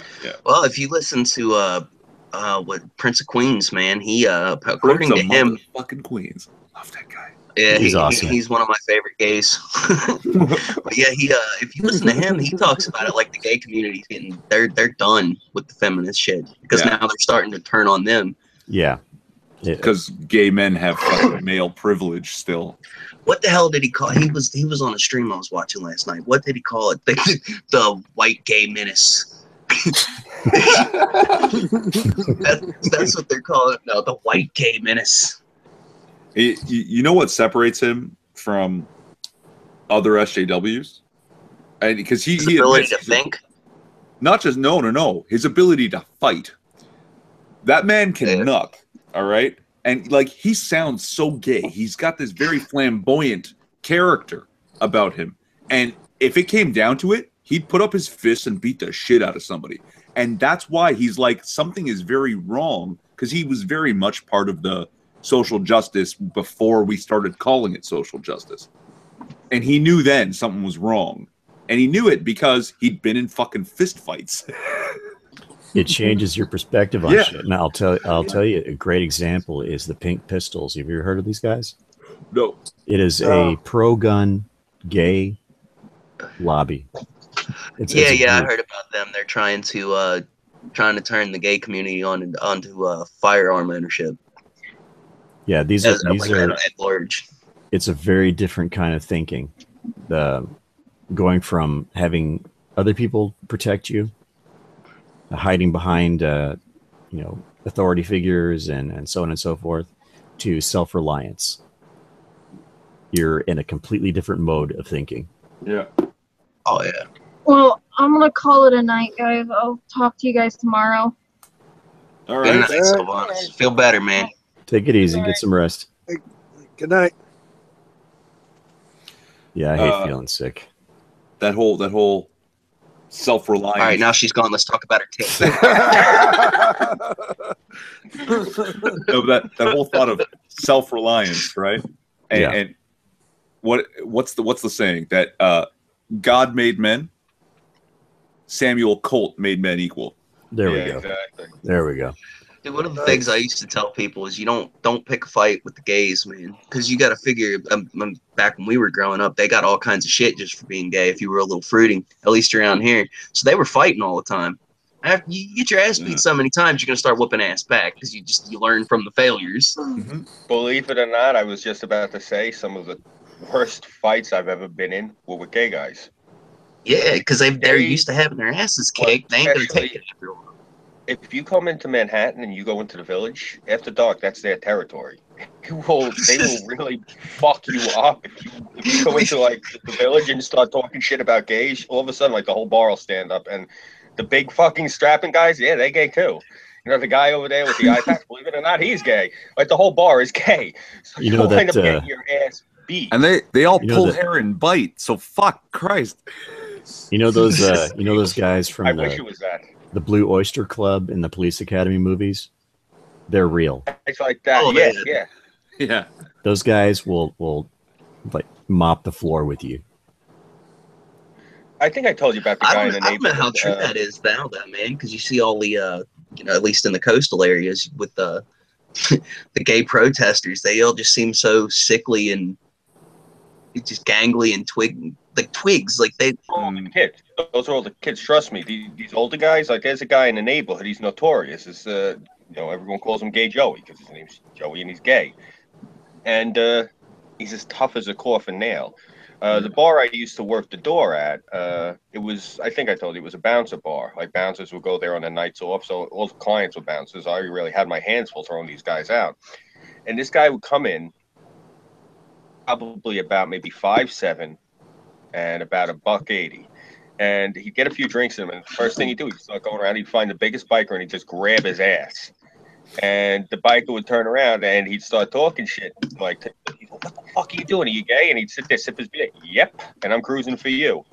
And the biker would look at him. He's like, are you out of your mind? He said, no. He's like, look at it this way. He's like, you're either going to give it up. He's like, or I'm going to beat the shit out of you. Either way, you're going to wind up on your back for me.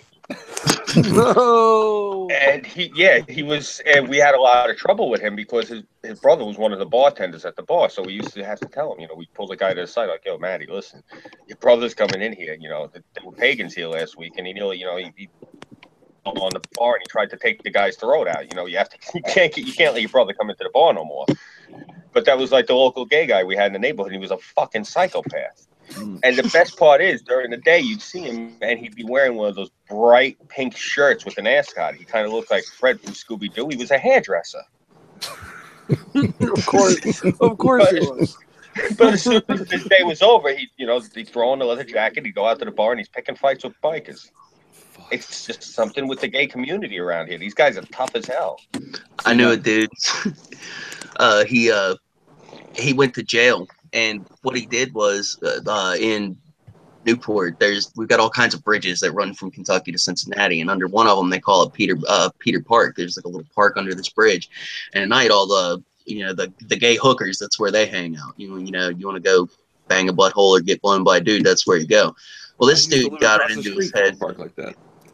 Well, this dude got it into his head, oh, I'm going to go down there with this 9mm and I'm going to roll me a fag and make some money real quick. So he goes down there and he picks up the scrawniest gay dude he could find. He said, this motherfucker, he pulls his gun on this dude, and he said that this guy reacted like Jackie Chan, managed to knock the gun out of his hands, pick it up, and chased him, shooting at him with his own gun. And he said, there was some cop standing there shaking his head. I would not tell anybody that story ever. Fucking getting dude ever. Yeah. Fuck that. That's one of the reasons I don't rob people, and why I think no one's robbed me, aside from the gay factor. I've actually got a couple martial arts. I know how to disarm somebody if they've got a handgun, rifle, or shotgun, and they're a close enough proximity behind or in front of me. As long as they're not alongside me, I can, pretty much disarm them and beat the hell out of them with their own weapon. Yeah, I think this dude's mistake was he got the guy in his car, so he was like, a foot away from him when he pulled the gun out. No, yeah. It was just, the whole thing was just dumb from the beginning. Like, my cousin is neither a hooker nor a fucking psycho, but Scooby, he's about the size of you, and his boyfriend is bigger. And these are two dudes you would not want to meet in a dark alley, man. Like, just, yeah. Oh, Lord. God, I bet that sounds like bears trying to kill each other. They're getting married. Hell yeah, man. Yay. Best thing since Milo's marriage. Well, no laugh at that one. I thought it was funny. Well, I didn't actually catch it. Yeah, your phone broke up, man. I said best thing since Milo's marriage. Yeah. All right. that white He did get married supremacist. to that big guy, right? Huh? Didn't Milo married some big black dude, yeah. Yeah. Hey, Yeah, Milo married the black hole.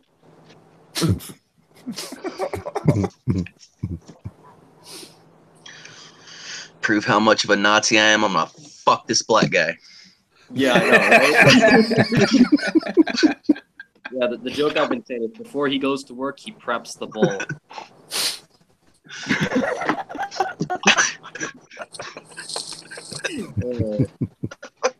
God. Hey, I wanted to ask you something.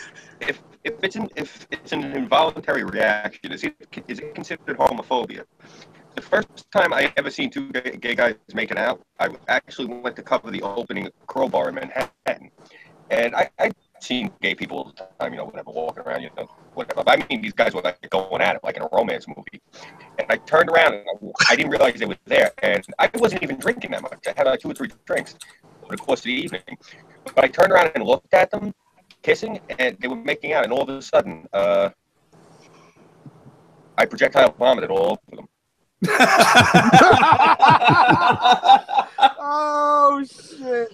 Oh my God, Scooby. You're the fucking man for that. It wasn't intentional. I just looked at them and the switch flipped. I'm just looking at them and I seen them making out. It clicked. I'm like, those are 2 guys. I don't think that's homophobic at all. It's, the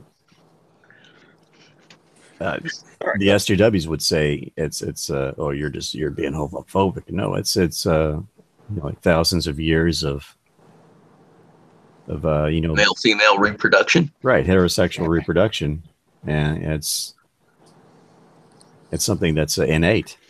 I think it's just something that so unfamiliar, it caught you so off guard. That's right. What it sounds like to me. Yeah. I know a dude that had about the same reaction to 2 chicks. So I have a somewhat nauseous reaction with public displays of affection.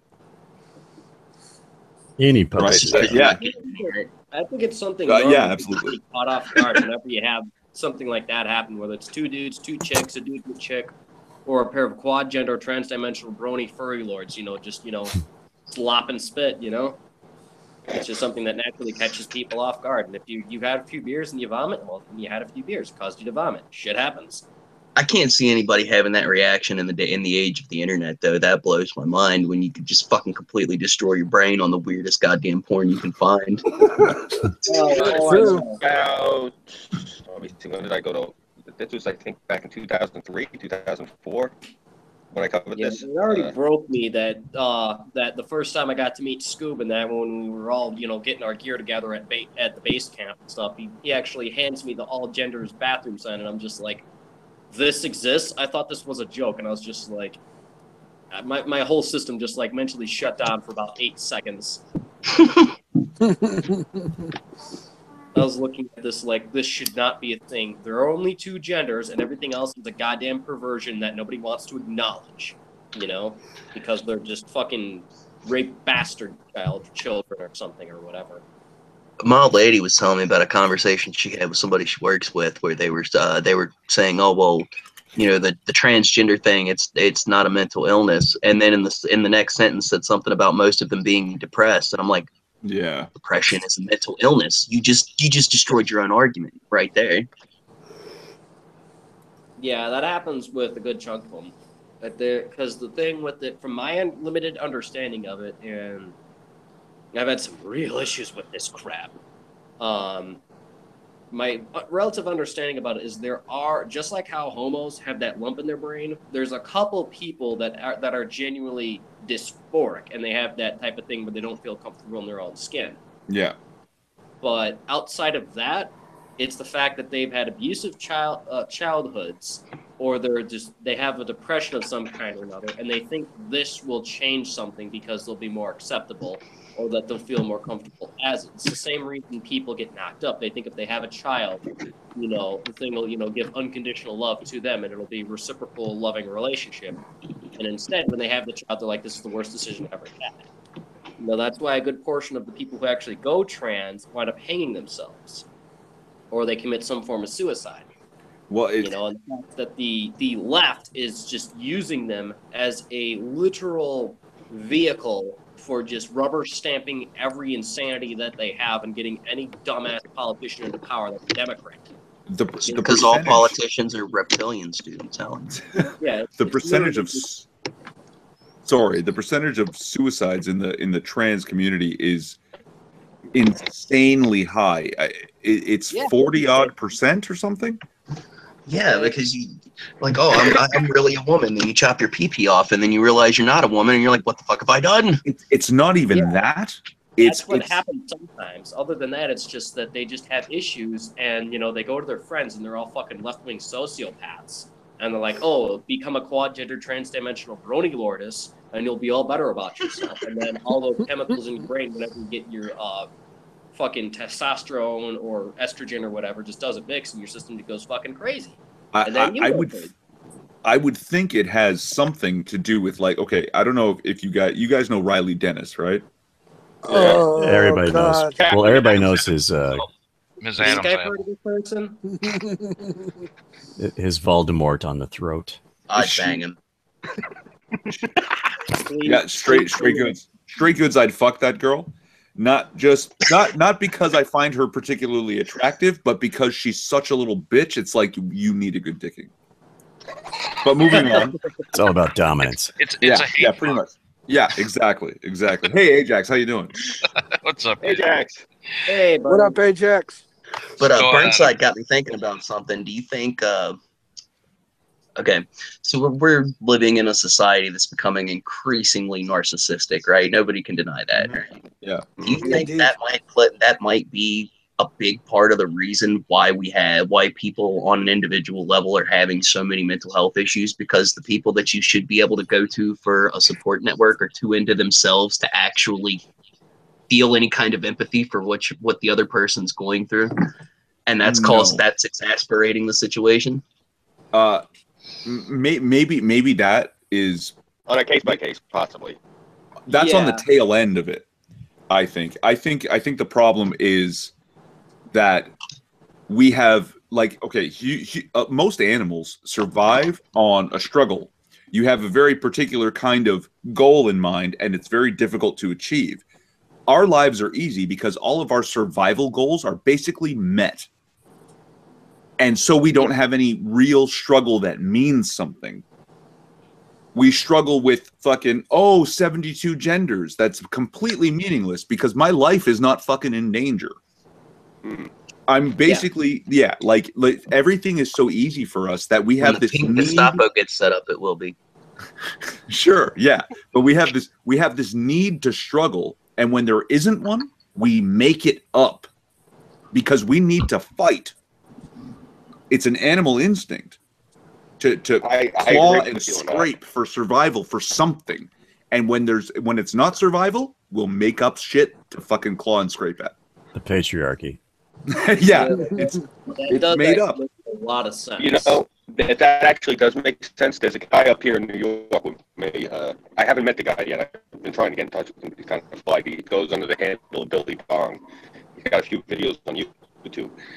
And he covered, I think it was one of the Berkeley riots, and he got a lot of flack for it because what he said, he was saying about the right that was there and the left that was there. He said, this isn't the right and the left. He said, this is the right and the left's kids that they dropped off for the day. Yeah. He said these young people had no war to fight in. There was no great war. Yeah. You know, nowadays with the military, a lot of them don't have jobs either. That's a big part of it. Too. They got nothing to do with their time. Like, and I don't know what it is. Like, my old lady works at a call center. I can't say what company it's for, but she said they've got such a high turnover rate because they'll hire in these younger cats, 18 to like 23, 25, and they don't want to work. They get paid $15 an hour, which around here is fucking good money because cost of living's not super bad. You know what I mean? And they say it's not enough money. They work 20 hours a week and say that they work too much, and they complain. They'll get overtime or they'll get pay time off and then want to use it the day that they've accumulated enough to take a day off instead of working and saving it. I just don't get it. Well, yeah, I've had the same problem with both the company I work at now and when I worked at the college. I literally had this one guy who was such a pain in my ass, and the pain in the store's ass, because this dude was a homo, and he was literally using his homo-ness as a fucking crutch. He's like, well, I don't like sweat, I don't like this, I don't like that, and I just wanted to beat the hell out of him every day, despite the fact that he was a gentleman. Because I was like, you dumb son of a faggot motherfucker. You know, I got an uncle 4 times as gay as you. You know, whenever he farts a rainbow, it makes from his asshole. And that dude is a hard-working motherfucker. You know, he was in the Navy, but you know, I think he was a SEAL scrub out because you know you got to be a tough mofo to be a SEAL. And then now he went to the nuke plant or something or other. And I'm like, he is a balls to the walls tough mofo, but he is 4 times as gay as you, and he don't mind sweat because he's a boss. You ain't got no excuse. And like and like literally, I wound up having to pick up extra slack because of this guy, and I was just like, every day I wanted to just throw him out a window or something, or just go like naval drill sergeant on him. What was the question? No, I was going to say Six touched on this when we were talking about Prince of Queens, and I brought up that he can fight, like that he got into fist fights because he was picked on, and he fought back and he learned how to fight. And Six said something like, it puts things in perspective. Right. And then we have these ideas like Scooby was saying, they've never had a war. I don't think we need a war. What we need is less helicopter parenting and less of this anti-bullying bullshit. Because guess what? Bullies are cowards. And it's Hey, I gotta tell you though, man, as a parent, that not doing the helicopter parenting thing is hard as fuck. I believe it, right? I'm just now getting to the point where I let I can let my kids go outside and play, and I don't have to run to the window to check on them every 2 minutes. See, running to the window to check on them is fine. It's going out there to handle them that becomes the problem. It took me a while to get over that too. Yeah, for sure. I understand. Like, I believe that's not easy, but they have to learn how to handle their own problems. In particular, if someone is trying to shove them around, they have to get the balls up to fucking shove back. And they can only do that if you're not there to protect them. You know, they have to become self-reliant.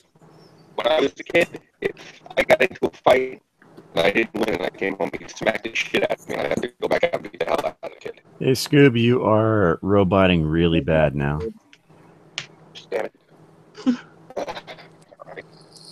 There's really not much I can do about it because if I, leave and come back in, the whole stream is going to go down. No. If you're quick, it'll stay up, but you'll just lose control. But that's fine. Try taking the ball and didn't boil out of your mouth.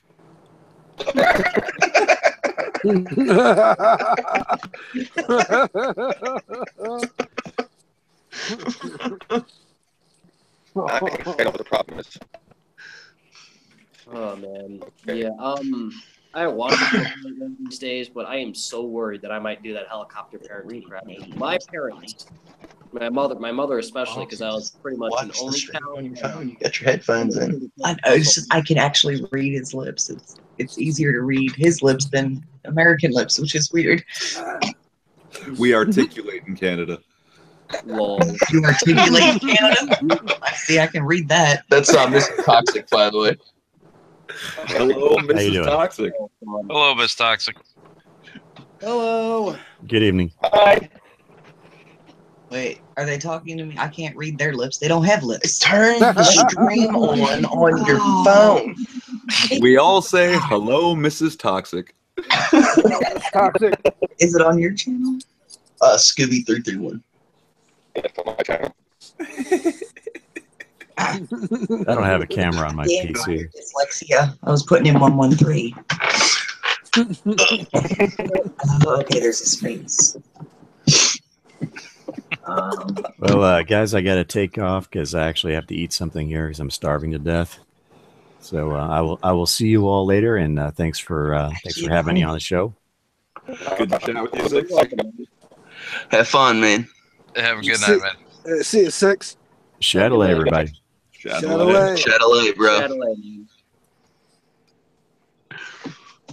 Oh. Yeah, between. Am I still roboting? Yeah, Yeah. you're still robot, man. Not as bad. Goddamn American. No, it's a delay, right? It's a delay, so your voice gets compressed, right? So you go, "Am I still roboting?" All right. Yeah, man. yeah, that's exactly what it is. Yeah. All right. So I just got told me I'd slow. That's cool. Not a problem. Especially for me. Shoot, this could be problematic. Hey,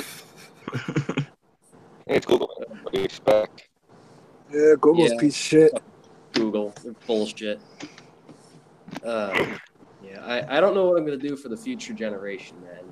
It's one of the things that just wears on me all the damn time. On top of the other stuff that I got going on, is from the 72, 83 or whatever, how many genders, and how politicized everything's becoming, and how I'm having to get involved to fight it to get it back to normal, and then having to worry about being a terrible parent because I'm worried that my mom was a good parent. She was tough as hell on me and stuff.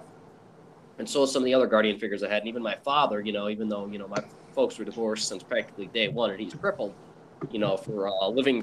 for taking a shotgun to the face and living to tell the tale. He even did a good job raising me. And I'm worried that I might be a terrible parent, and that in the future, how far is this hell going to go? Because I do not want to wind up raising kids in some type of communist dystopia. And I'm afraid that that's what's going on. And I got enough issues. Scoob knows about the crap I got going on with some of the other crap, and it's just like, this is the stuff that's always on my mind, overburdening me and driving me up a damn wall. Don't let it drive you crazy, man. This, to some degree, this has happened before, and it will happen again. The country goes extreme left, it goes extreme right.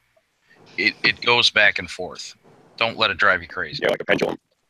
Yeah. I think of it more like a sinusoidal waveform. The way AC current goes, it'll peak up, it'll go down, it'll peak up, it'll go down, and you have periods in the center where things seem kind of calm and everything's going good. Then that was the 90s for us, Scoop. Am I wrong, Ajax, in thinking though that this is one of the more extreme ends of that, like higher a wave than but we've understand seen? the correction's going to be just as extreme. Which is not good either. No, it's not. Yeah. It's not. Yeah. But this is how we learn as a society. Because now people do have the memories of when shit was crazy. We're not going through a war, we're going through a cultural war. Yeah. Yeah, it is a cultural war. I'm just... Mm-hmm. And we had it in the 80s. The religious right was the exact opposite of what we have now. Except it's exactly the same, except their religion is intersectionality and they're the left. Exactly. So there's something in there about man needing some form of religion to regulate their damn selves. Jordan Peterson, motherfucker. Yeah, I thought that was something I'd heard him talk about. Jordan Peterson's the second coming of Christ.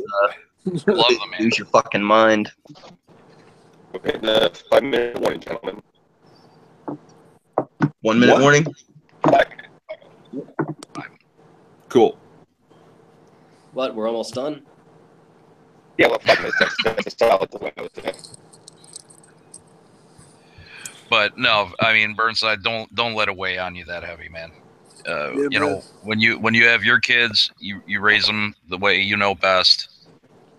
I mean, I've got 4 kids. They range from 28 to 11, and none of them buy into this shit. The scary part about that is I mean, you're effectively any children that are growing up now, they're going to be outcast. Like, I think about that all the time. Like, my kids are going to be on the fringe, and they're going to be normal. It's bizarre to think about, really. I think collectively, because they are saying, and I'm seeing it with my 11-year-old, Generation Z is going to be the most conservative generation since World War I. Yeah. God, I hope they do well to correct all this crap, because that's the one thing I'm banking on, is that if Generation Z can be guided well, we might have a good time of actual cultural societal peace. It's not going to be long lived, because it's going to swing the other way. You're going to get a decade where things seem fairly normal. It might be 5 years from now that it begins. You're going to get a decade of relative peace, but then it's going to start swinging the other way. Just like Ernie said, it's not pretty either, but it's going to happen. A lot of it, I think, comes back to the generation gap thing too, because they say every generation is the exact opposite of their parents for the most part. Yeah, for the most part, yeah. Right now we're trapped in between two groups that want socialism. You've got a group of parents that didn't really raise their kids hands-on.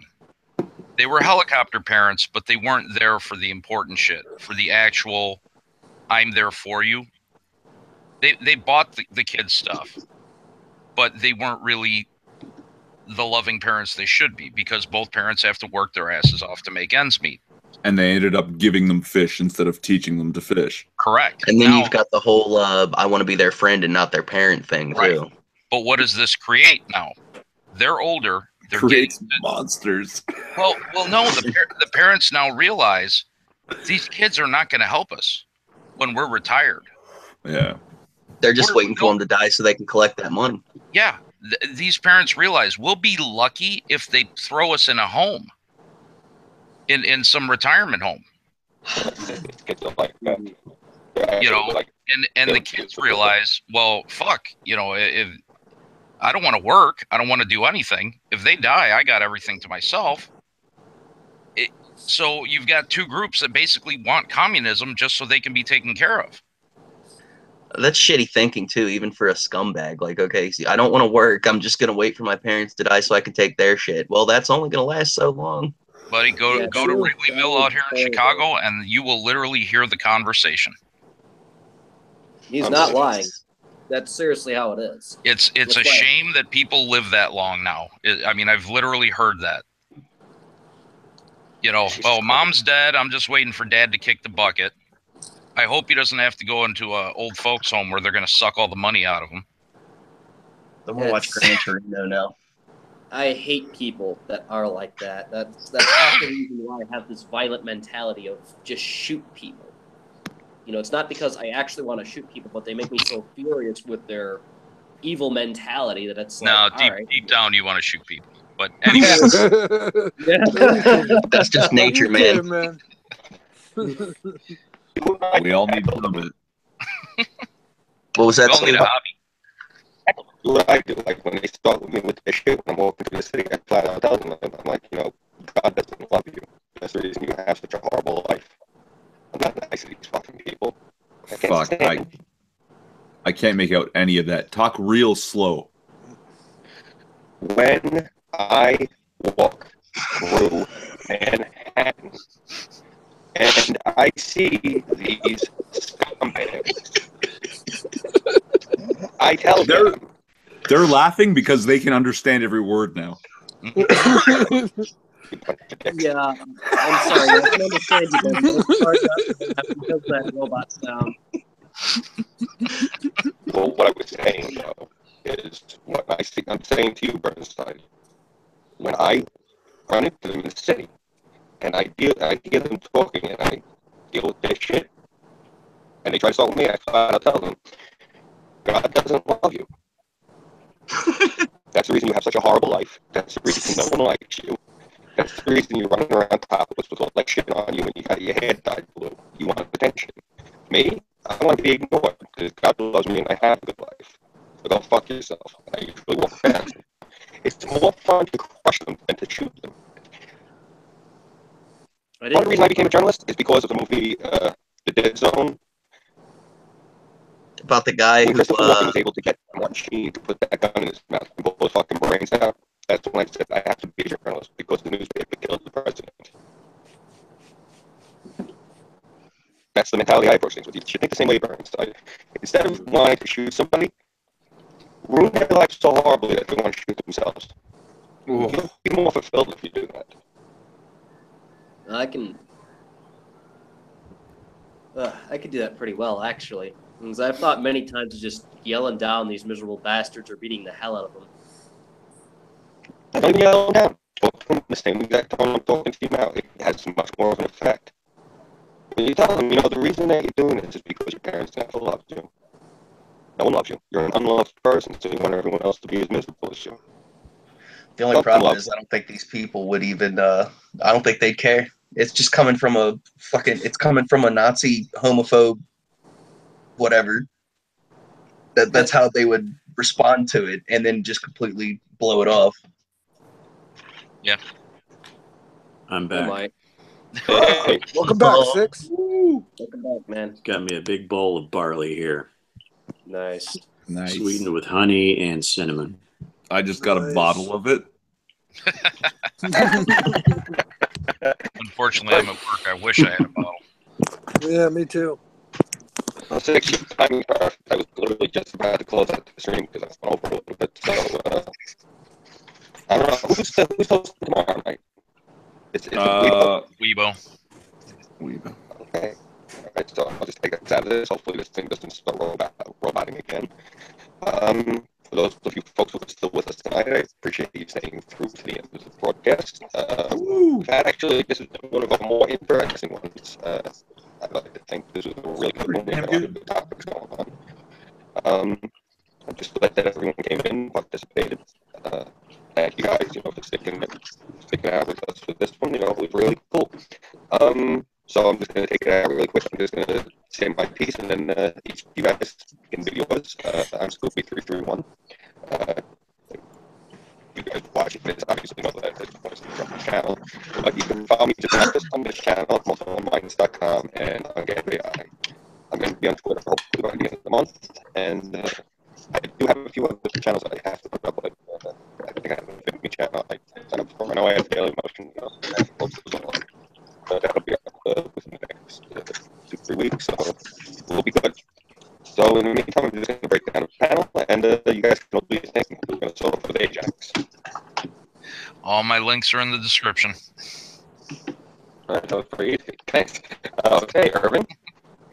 I'm literally the only Irving twin in existence, and I'm on all that social media crap. Beautiful. Fox. Pox Toxic. Cut your PP off or we're going to kill you. I'm Super Steve. You can find me right on the old Twitter machine, man. It's the same name. Beautiful. The next 6 minutes. I am the next 6 minutes. I am on YouTube. I'm also on VidMe and Daily Motion and Twitter sometimes. Mostly on GabAI. So if you want to chat Twitter style, I'm on Gab.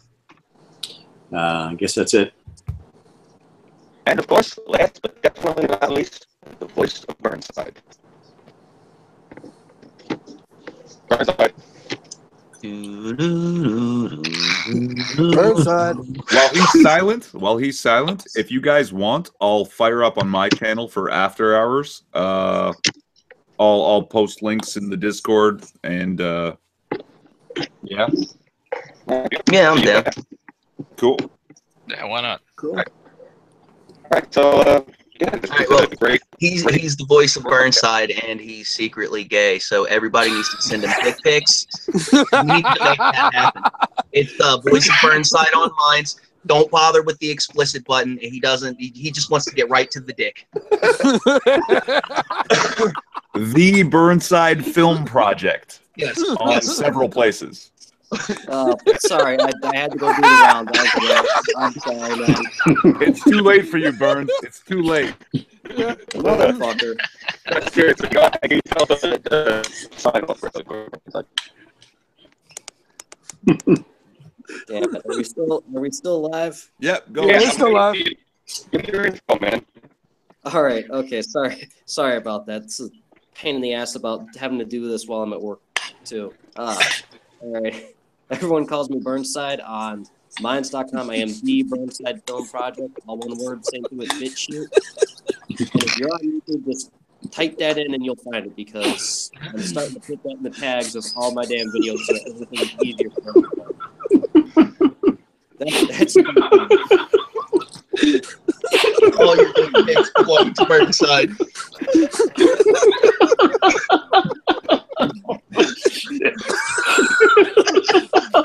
Oh shit! Oh, I'm a joker. No, I could have done. Oh shit! Texas man killed with barley.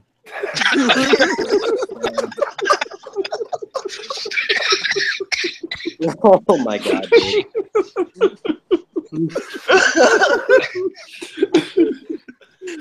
What the hell did I miss? Oh, you don't want to know. You don't want to know. It was something about the Chicago Blackhawks. Yeah. That could have been. Oh, shit. Because you are a big Blackhawks fan.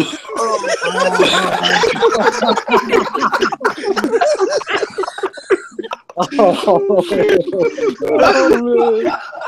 my god. Oh, you're gonna kill me. It's actually pretty cool. Oh shit! And that note, folks, I would like to thank you for staying with us and viewing, and join us again tomorrow night with Will Jones. For Chaos120, I'm 331.